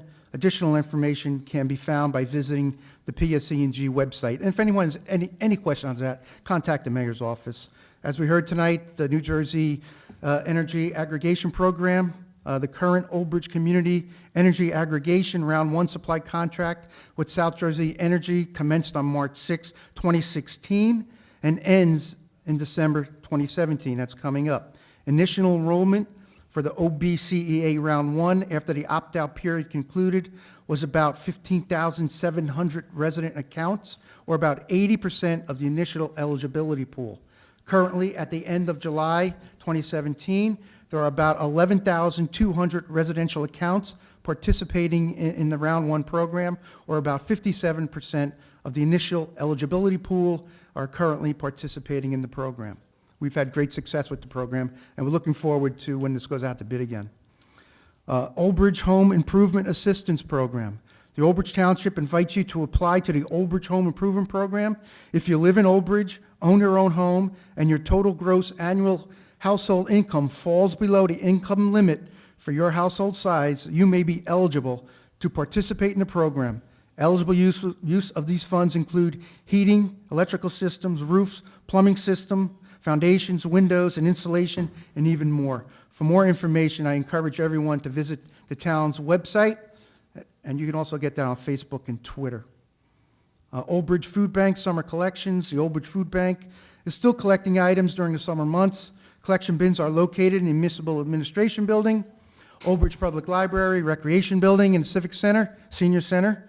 For additional information on the food bank or a list of needed items, residents should contact the Old Bridge Food Bank at 732-721-5600, extension 6625. Salt Water Day, which is coming up. Salt Water Day will be held on August 12th from 3 o'clock to 10 at night at Old Bridge Waterfront Park in Lawrence Harbor. The event will feature crafts, foods, games, live entertainment, and fireworks Shuttles will be available every 15 minutes from Cheesequake Village Clubhouse. Metro Park South, which is the ISIM buildings, the ISIM building on Lawrence Harbor Parkway, Mattawan Road there, Memorial School, Cliffwood Beach 7-Eleven, and the Divers Cove lot. For additional information about the event, residents should contact the Department of Parks and Recreation, extension 4999, or again, visit the Township website. The weather is looking good for Saturday. I know last year it was over 100 degrees. This year we're looking for the low 80s, so it should be hopefully well attended. I hope to see everyone there. Third quarter tax payments. The Township Division of Tax Collection will be open Monday through Friday between the hours of 8 a.m. and 5 p.m. during the third quarter tax collection period. The tax office will also be open between the hours of 8 a.m. and 7 p.m. on August 15th, 2017. For additional information, residents should contact the Division of Tax Collection. Item number 9, the 2017 School Supplies Drive. The Old Bridge Food Bank and the Old Bridge Public Library are sponsoring a school supplies drive for local children in need. Donations will be accepted at both branches of the library until August 19th. For additional information on the school supplies drive or a list of the items needed, residents should contact the Old Bridge Library, again at extension 5028. As mentioned before, item number 10, we have All-American Pet Adoption Day, and on the following Saturday, we have Clear the Shelter Day. On August 12th, Old Bridge Animal Shelter will be participating in the All-American Subaru of Old Bridge Pet Adoption Day between the hours of 11 a.m. to 5 p.m. at All-American Subaru, which is located at 3706 Route 9 South. Magic 98.3 Radio will be hosting the event to promote the pet adoptions. Also on the following Saturday, on August 19th, the Township Animal Shelter and animal shelters across the country are teaming up with NBC stations to find loving homes for pets in need. A resolution tonight is on the agenda for waiving the adoption fees for that particular day. Anyone with information, please contact the Township website, or you can call the mayor's office. Mayor Henry's Clean Team on August 19th. I will be out with the volunteers from Old Bridge Junior Varsity Basketball, OBOEM, Families Against Addiction, Old Bridge Soccer League, Team Octane, and Cheer Dream Spartans will be cleaning Pleasant Valley Road, Sunset Avenue, Cheesequake Road, Marlborough Road, and Paul's Beach. For additional information, we should contact the Clean Communities Coordinator at extension 6107. As a side note, this Saturday I was out with a bunch of groups. The rain did not stop us. It cleared up just in time, and we picked up, I'm glad to say, not as much garbage as we usually do. I saw an improvements on some of the streets. National Senior Center Month. September is National Senior Center Month. The official National Council on Aging theme is Senior Centers, Masters of Aging. For more information on the exciting activities and events scheduled at the Old Bridge Senior Center, residents should pick up the latest copy of the Senior Scene or contact the Senior Center at 732-721-5600, extension 6600. Labor Day holiday. On September 4th, all municipal offices will be closed for Labor Day. In observance of the holiday weekend, the Public Works and Recycling Yard will be closed at 12 p.m. on September 2nd. Old Bridge Day, another exciting event coming up. September 9th, the Township will be holding the 2017 Old Bridge Day Fair between 12 p.m. and 5 p.m. in the Municipal Complex. The fair will include live entertainment, food, crafts, games, and more. For additional information about this event and other upcoming recreation activities and programs, residents should contact the Department of Parks and Recreation at extension 4999, or again, visit the Township website if they need any additional information. Unfortunately, September 11th, we will have our 9/11 ceremony. The Township will be holding its annual ceremony to honor and remember the family members, friends, and neighbors who lost their lives in the devastating attack on our country on September 11, 2001. The event will take place at 6 p.m. on 9/11 at the 9/11 Memorial Site located at the Municipal Complex. For additional information, please contact my office at 2040. Council, I have two items that are not on there, but I'd just like to mention them. August 31st, Old Bridge Township will be recognizing Overdose Awareness Day. And I ask everyone to come out and support the families and friends who have lost loved ones with their battle with addiction. If anyone needs information on that, you can also reach out to my office, and it's also on our website.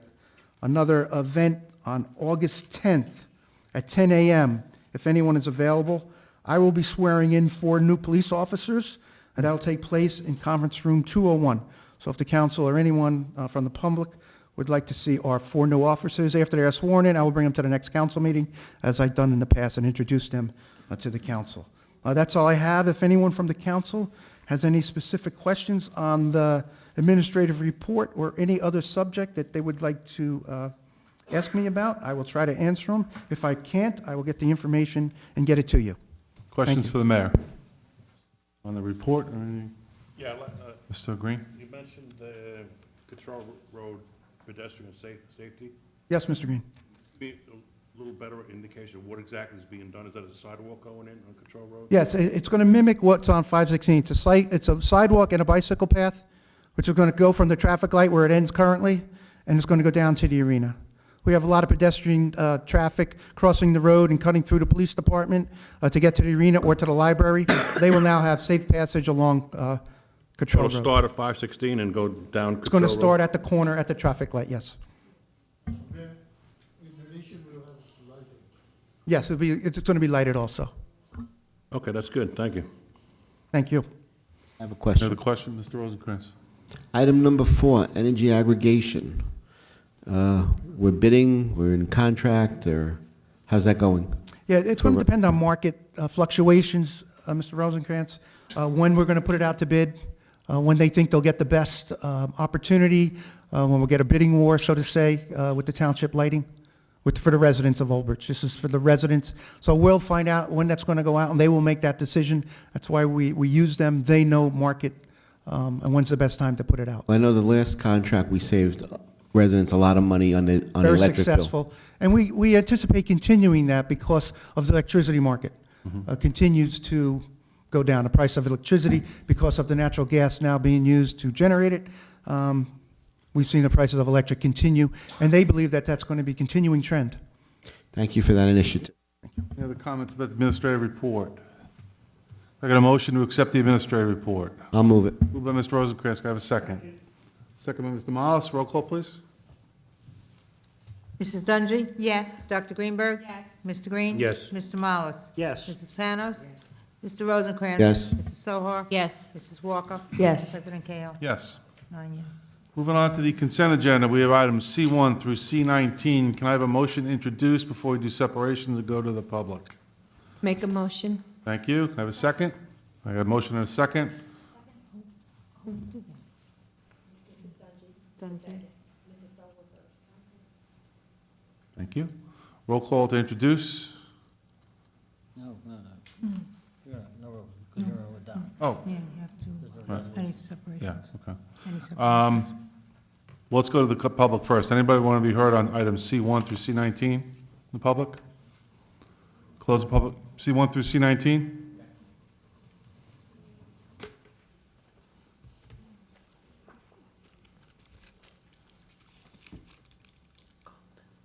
Robert Thompson, Cliffwood Beach, New Jersey, 82 Furman Boulevard.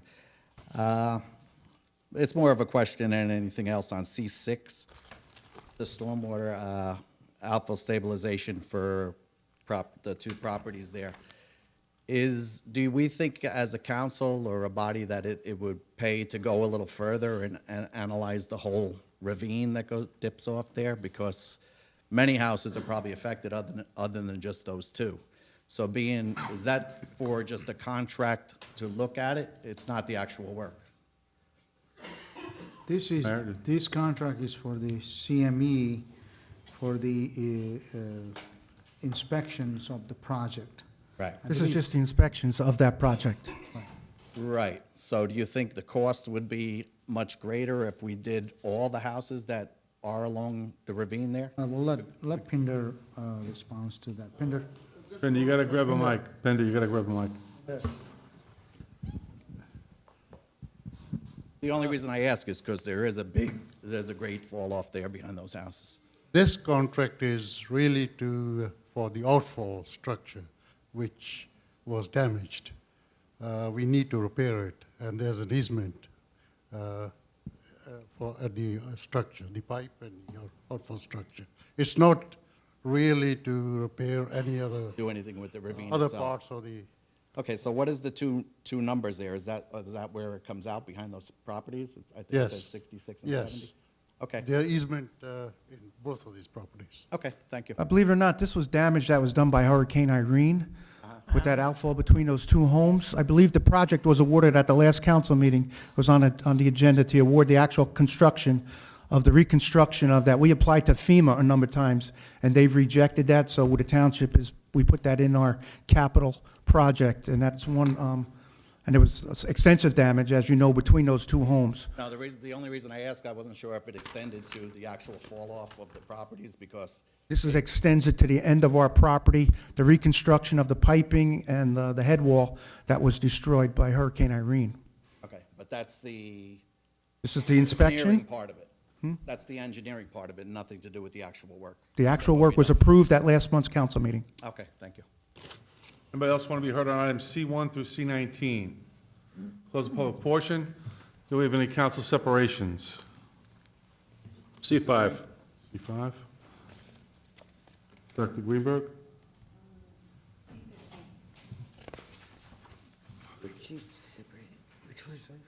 Any other separations? C5 and C15 were separated so far. Any other separations? None? Okay. I'll take a motion for the balance, which is C1 through C19, excluding 5 and 15. Move it. Moved by Mrs. Walker? Sohar, thank you. Can I have a second, please? I'll second it. Roll call, please. Mrs. Dungy? Yes. Dr. Greenberg? Yes. Mr. Green? Yes. Mr. Mollis? Yes. Mrs. Panos? Yes. Mr. Rosencrantz? Yes. Mrs. Sohar? Yes. Mrs. Walker? Yes. President Cahill? Yes. 9 yes. C5, Mr. Green? Yeah, I was just looking for the detail of the roads that are being resurfaced. I think the I didn't get it in. detailed list was provided part of the capital program and also when we awarded the contract for the Well, can the you actual give it to work. me But again? we can send you a copy of that again. I have the list. You have that?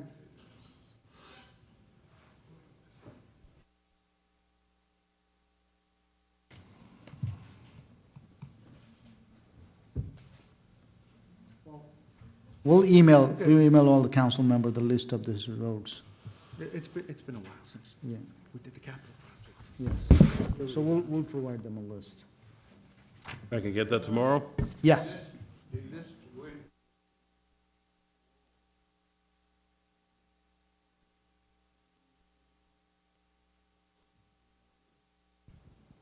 Right, I think this is C. Which one are you looking for your award, Mr. Green? Yeah, I was looking for them all, but if you want to give me Ward 5, that's fine. We have the whole list for all the, Okay, all the. send it to me tomorrow, Okay. by email. Huxley Drive, Onondaga Street. That's Ward 5. Yep. That's what it says here. Mr. Green, do you hear that? Okay, I heard him say a couple of streets, yeah. Any other questions on 5? No, I just didn't, I don't know if it's included in the backup, but I just can't open up the file. Council President, I'd just like to add that, you know, the inspection services at $33,000 is for for the road resurfacing, $1.3 million worth of work is going to be inspected, so Right. that's what competition does. Okay, I understand. I like all the wards, the breakdown. Okay. It's P3 and 4. Okay. Any other questions on 5? See, I can't open it up. Can I take a motion on 5, please? I'll move it. Can I have a second on 5? Mrs. Panos, second? Thank you. Roll call on C5. Mrs. Dungy? Yes. Dr. Greenberg? Yes. Mr. Green? Abstain. Mr. Mollis? Yes. Mrs. Panos? Mr. Rosencrantz? Off day, I guess. Okay. Okay, thank you. Mrs. Sohar? Sir? Yes. Thank you. Mrs. Walker? Yes. President Kale? Yes. 7 yes, 1 abstention, and 1 off days. Okay. C-15, Dr. Greenberg? Yes, separation for abstention, please. Okay. Anybody want to comment on C-15 before we vote? I need a motion on C-15, please. Move it. Moved by Mrs. Sohar. Thank you. Anybody want to second it? Second. Second, Mrs. Panos. Roll call on C-15. Mrs. Dungy? Yes. Dr. Greenberg? Abstain. Mr. Green? Abstain. Mr. Mollis? Yes. Mrs. Panos? Yes. Mr. Rosencrantz? Mrs. Sohar? Mrs. Sohar? Yes. Mrs. Walker? Yes. President Kale? Yes.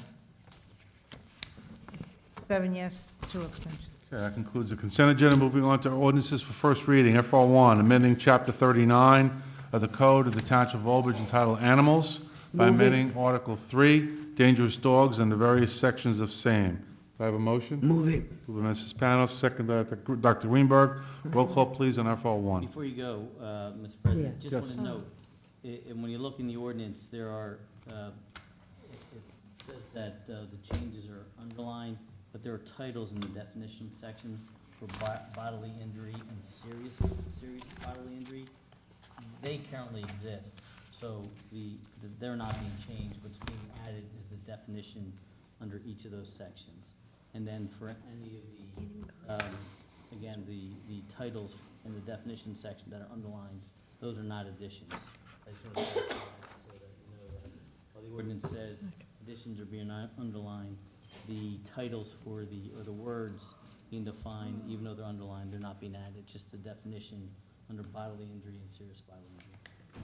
Dr. Greenberg? I just have a question for the attorney. Since it's not discussion, it's first reading, we're not supposed to discuss it now. Right. But I read it, and there will be things that I wanted to discuss and adjust, so that will be on second reading? Yes.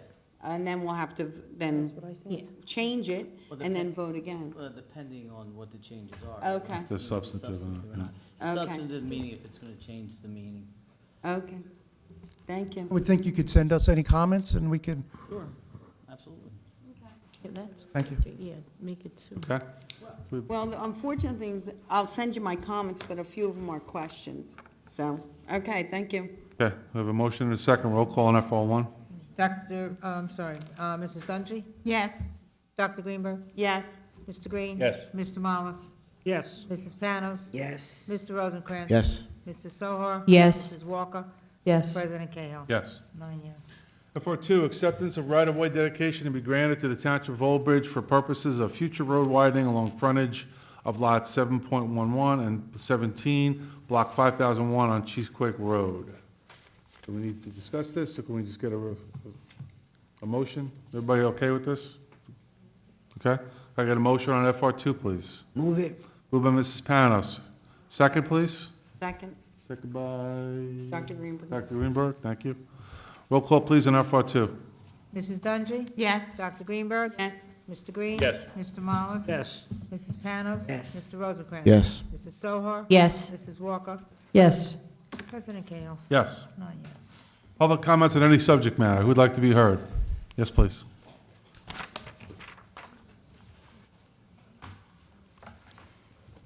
Good evening, Lisa Lent Miller, Terrell Road. First, I want to thank Ms. Panos. I never had a greater laugh at one of our meetings than I did before. I've called the mayor a lot of things, but I've never called him a dog whisperer. And I just thought that was so entertaining. I just had a quick question. I know there was some hiring done at the animal shelter. I believe 5 or 6 additional part-time employees were hired, and I would like to know what warranted the additional personnel, what that totaled, and couldn't we have used the money elsewhere? We could have put that money towards the adult day education center or something. I just feel that we keep throwing money on this dumpster fire that we should just put out already. and correct, instead of just throwing money at it. So is anyone allowed to answer how many employees were hired? The police department's in charge of it, but the mayor wants to- The chief and I made a presentation to the council, two meetings, I lose track of time. But it was based on a needs assessment done by the police department, where the shelter needed some additional resources, and we hired 4, was the official number. Are the hours changing with this additional personnel? We are in the process of training. These are township employees, as you know. Their title, I believe, is shelter assistants. They will be assisting the ACOs. They will be, their work duties include cleaning cages, assisting the ACOs, socialization, working with the volunteers to enhance the volunteers, to be able to have the ACO leave the shelter without having to lock the door behind him or her, and actually keep the shelter open when sometimes, as you know, It would has to stay open during the lunch hours and they would alternate hours? Is We are that? we're working towards that. As a result of comments that were made, we're trying to increase the hours when there are people tending to the animals in a more structured environment as township employees. And that was as a result, as I said, as a needs assessment done by the chief of police himself. And how long will this process take you to assess if you should extend the hours? Do you have a time frame on it? No, we have not put a time frame on analyzing that, but we will, we're going to be looking at it every few months and see where we are with it, what we can do again to improve, to keep improving. So we should revisit it in 3 months? Is that what we're looking at? I'm not prepared to speak for the chief right now, what his goals were when he set this needs assessment. Will he be making a presentation at some point at a council I meeting? believe he made his presentation already to the council. No, at a public council No, meeting? he will not. Okay, thank you. Anybody else from the public want to be heard? Yes, ma'am? And then I know a couple other people want. Hi, my name is Doreen Chevalier. I live at 468 Ticetown Road. I came here initially with 2 issues, but now I have 3. First of all, it's a zoning thing, but unfortunately I had to come in front of the council because, once again, no notifications were sent out for variance meetings with the zoning board.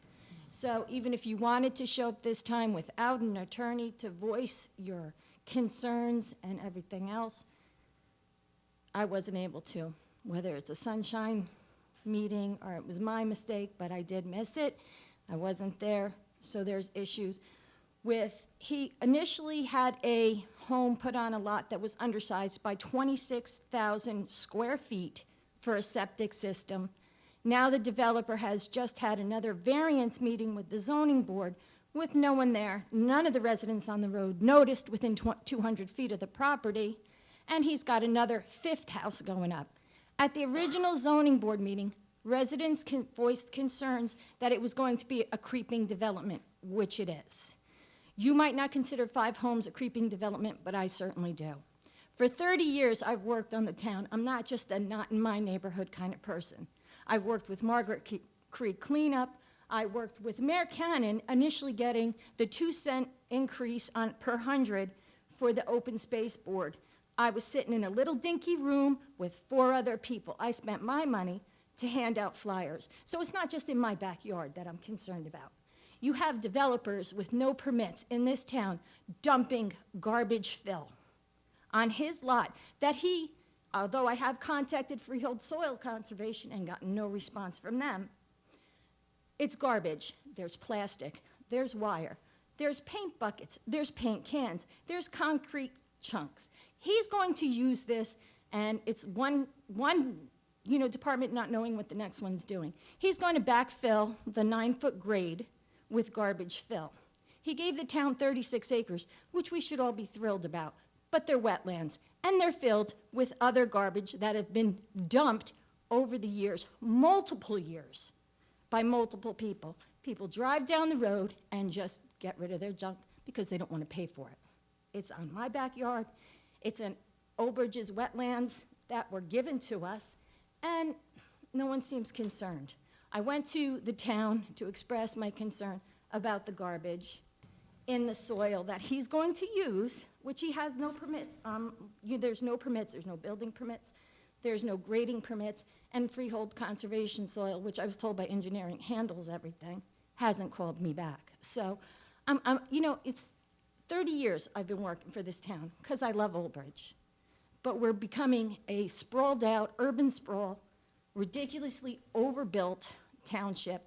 We have people who are appointing other people who, I'm sorry, there's conflict of interest. That's my third issue.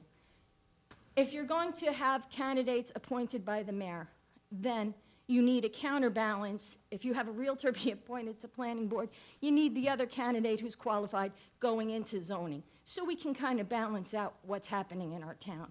This town is getting overbuilt. You have all this going on Route 9. There's no, I hear from council members, we don't need a traffic study. You're right. Just go on Route 9 from 5:30 in the morning till 9 o'clock. Your traffic study's done. You're not going anywhere. But yet, it's like one department here to the next department doesn't know what they're doing. People are getting away with murder in this town, and it's really horrifying. So that's my concerns. Like I said, for 30 years, Margaret's Creek, I've done the open space. So it's not just, I'm not just a person who's not in my backyard. But this is in my backyard, and I mean, I can just go out on my back porch and look what's happening. So I can't imagine if I policed the town, what else is happening here in Old Bridge with people and developers and these little meetings at 5 o'clock that other board members can't be to, where things are getting pushed through. And I mean, I grant it, there's got to be 5 o'clock meetings. There's got to be things like that. But we have to have counterbalances too. Thank you, that's all I had to say. Thank you. You had your hand up?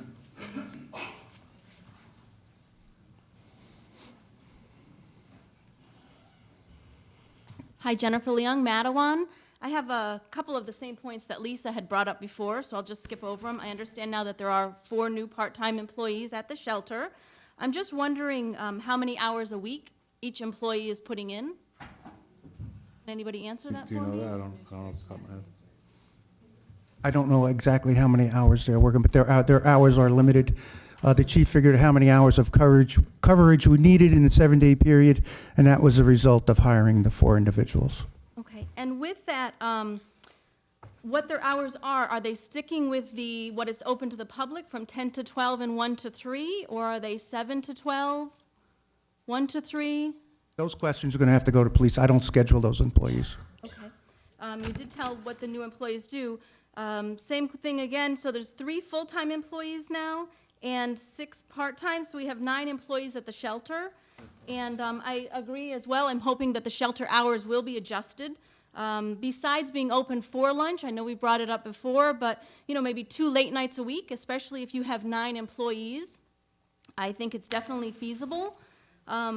I do think that it's very sad that Old Bridge had to hire 4 new employees because they pushed out their volunteers from the animal shelter. But I'm hoping that those 4 new employees are a turning point and that the shelter will become a positive change. I'd also like to say that I'm very pleased about the car dealership day, which is taking place this year. And I'm also pleased to see that the animal shelter is participating in Clear the Shelter Day again this year.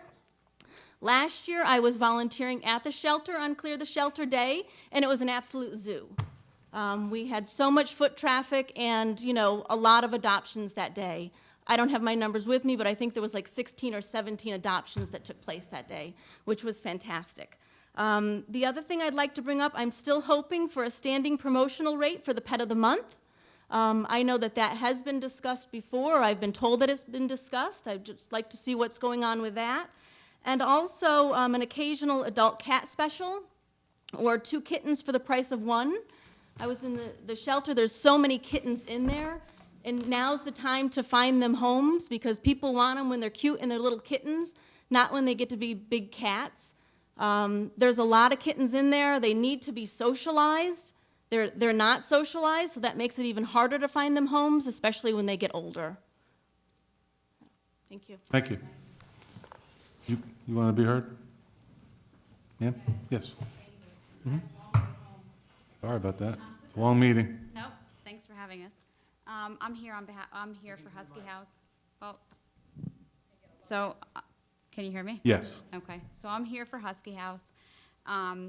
Lorraine does bring a lot of her animals. I need your dogs, name too, by the way. I'm sorry. Sorry? Your name and address, please, just for the Sure. record. It's Alia, and the address is 819 Riverview Drive Right. in Totowa, New Jersey. Okay, thank you. 07512. That's okay. Nope, that's okay. I'm not going to sit here and ramble. We do take care of Husky House pets medically. It's Totowa Animal Hospital in Totowa. They always come in clean, groomed, don't smell. But make a long story short, what concerns me most is, because everybody said good things about that already, is that there's a citation here for a violation that's documented 7/20 of 2017. It's on the last page, for a dog named Echo. And it says in it that the dog was transported from Animal Care Center of NYC, and there was no health certificate available for review. What concerns me about this is that Lorraine dropped off Echo when she picked them up from New York City to our hospital on the 23rd of May. And Echo stayed with us up until 4 days ago when he was discharged. So he was never there on the 20th. He never entered that facility until 4 days ago. So how can she have a violation for 7/20 when that dog never left our hospital? I mean, so if everybody wants to say that these violations are accurate, there's an inaccuracy right here. And this is this is a dog that has been with us for over 2 months, that has had multiple surgeries. He needed both of his eyes removed, he needed to be neutered, and we held on to him until all his sutures were out. So, going back to reading what's on paper is not always accurate. And this is the state. You know, we're all human, we all make mistakes, but since we all make mistakes, everything should be looked over. Very upsetting. Thank you. Thank you. Anybody else from the public want to be heard? 719. Patty Belisario, 7 Normandy Place, Colts Neck, New Jersey. Just 2 comments. First comment is directing to Mrs. Panos in relation to the Old Bridge Animal Shelter and the violation that Husky House incurred in reference to no isolation room for an animal that was brought in, a dog. There's no isolation room in the Old Bridge Animal Shelter. I don't know if Mrs. Panos has ever gone there, but there is none. So, I have, and there was. well, then, obviously, you don't know there's no isolation room, because that seemed to be a very concerning thing for you in relation to Husky House. Just a point I just noticed. Second thing is, I don't understand how there's a justification to hire 4 new employees when you had a group of maybe 20 volunteers that were doing the work for free. Also, my concern is the fact that I guess there's more control over a group of people that you're signing their paycheck, so that they can't speak up if they see things that are done wrong and incorrect or animals are suffering. The third item that I have a concern with is the fact that Mrs. Panos made the comment, the fact that Mr. Henry seems to know when animals are suffering. There are quite a few animals in Old Bridge that had suffered. Personally, I witnessed, a few of them, Jupiter in particular, that had 9 abscesses in his mouth. Did the mayor notice that animal had 9 abscesses in his mouth and couldn't eat, was rotting to death in his cage? I just wanted to wonder if he happened to see that animal when you went there. Address the council, please. Okay.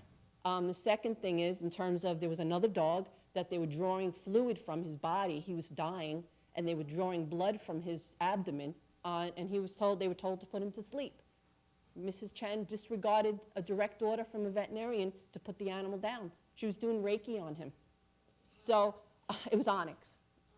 So I just want to make it clear that Mr. Henry, unfortunately, doesn't have the know-all about animal well-being. And I think a lot of people here don't really know what's going on in the shelter, and it's sad. But thank you. Anybody else want to be heard from the public? Close the public portion. I'm sorry. Did you guys raise your hands? I apologize. I'm sorry. Sorry about that. Long meeting. Terry Barron, 5A, Indiana Court. I'm not talking about animals. This is a sore subject for the board, I know, but it's important, very important, I think, to me and to everybody in the township. We're building these apartment houses, And not even just those apartment houses, but because there's so many new units going in, I think it's important that the board consider having some regulation on how these units are used. I know they have them, I know there is a regulation in Keyport and in Aberdeen about how many people can access these units.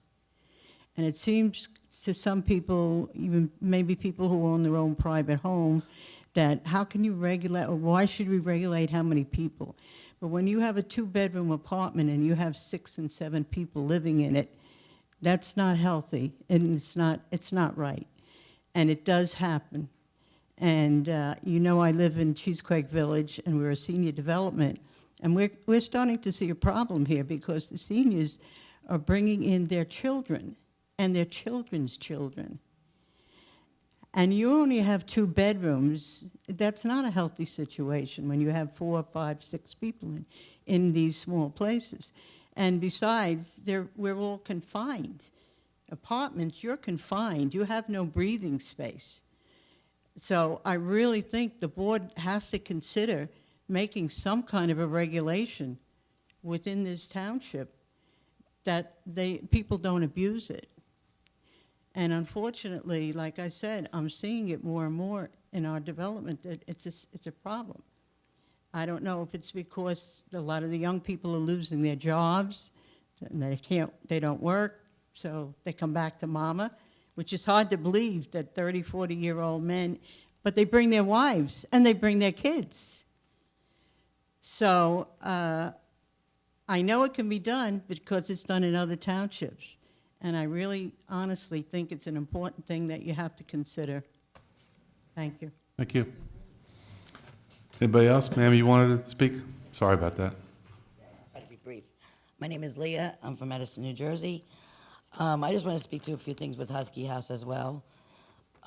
First, I'd like to start off with I don't know the gentleman's name who was representing the state from the health department. It was the county, but, yeah.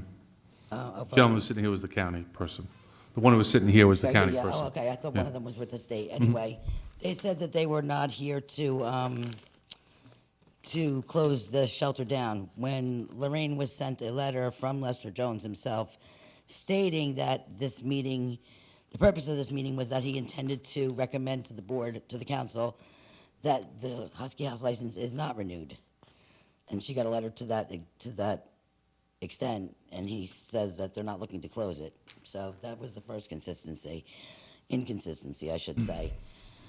Another thing I'd like to note that wasn't said was Lorraine has been calling the health department to complain about weeds on the neighbor's property.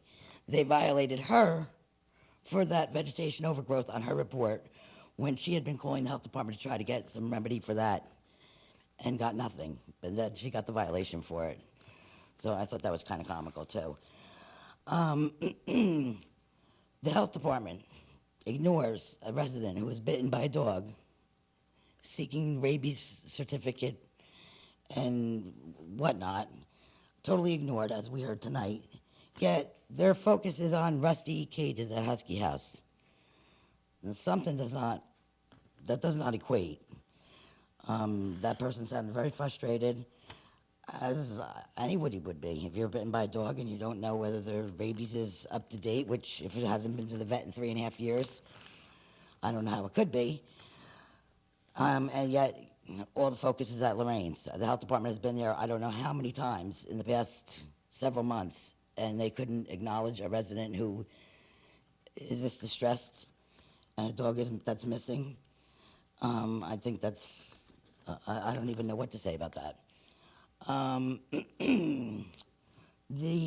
address Ms. Panos over here, what she keeps saying about everybody be up in arms if this was the Old Bridge Shelter. Well, the Old Bridge Shelter is paid for by the taxpayers. And as with many towns, the building is paid. If you let the building run down, what happens? They look for a bond. Taxpayers have to foot that bill to rebuild the shelter or do whatever. Husky House is a rescue. It's not a shelter. Her focus is on rescuing animals, not sheltering animals. She doesn't provide a public service. She doesn't get taxpayer dollars or a budget, a municipal budget to finance that. She works on a shoestring budget. The majority of her money goes to medical expenses and food and whatnot for caring for the dogs. The shelter, to be honest with you, their kennel rather, Husky House, will probably likely always be unconditional because it's an ongoing, once she's solving one problem or one issue, another issue is happening. I don't see that Husky House would ever.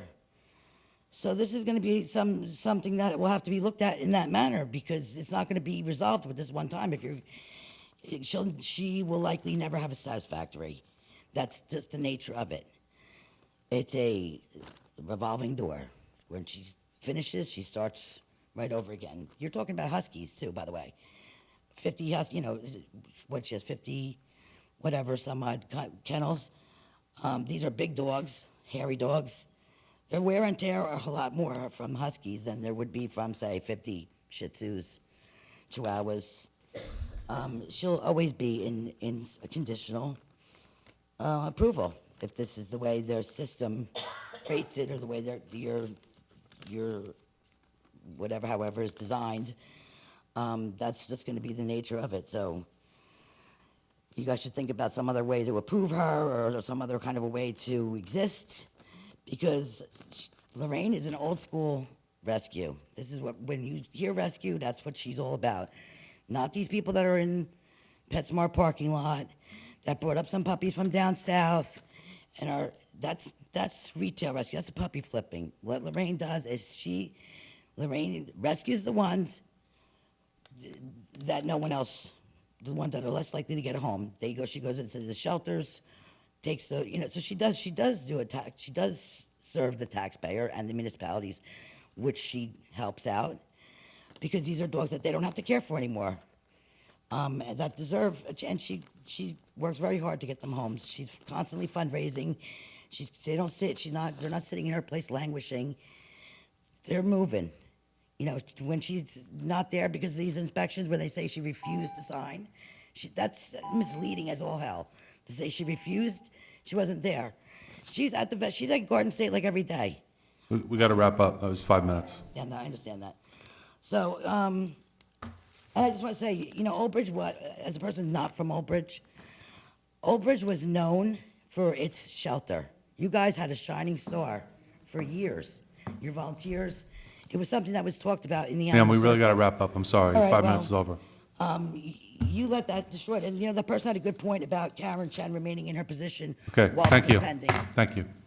Anybody else want to be heard from the public? Close the public portion. Go to council member comments. Anybody want to be heard? Mrs. Sohar. Yes, I was very troubled by what Mrs. Chevalier had to say about all that fill behind her home. Isn't there anything that the township can do to check that out for her? I mean, I know she referred to someone she was, trying to get in contact with. But you know what? As a resident of town, there's got to be some way for us to be able to go in and check that. So, I mean, is there anything we can do to help her out with this? We'll inspect the job site. I assure you, any building going on is permitted. No one's building a house without a building permit. We're talking about dumping and Of course, and we all- look into all those allegations of fill on the site needs to be certified. There's rules. We'll make sure that he's Oh, following yeah, the rules. no, because she sounded so frustrated, and I think as a resident, you would be. I mean, you don't, it's really not fair that you have to expend all your time and money trying to get this looked at. So I really think My we should first hearing just. of it, Councilwoman Solon. Yeah, no, but I And just we wrote it think- down. It'll be looked into. Okay, thank you. Council member comments. Mrs. Walker. Yes, I was just wondering about the gentleman that was attacked by the dog. Is he going to get any answers about the rabies?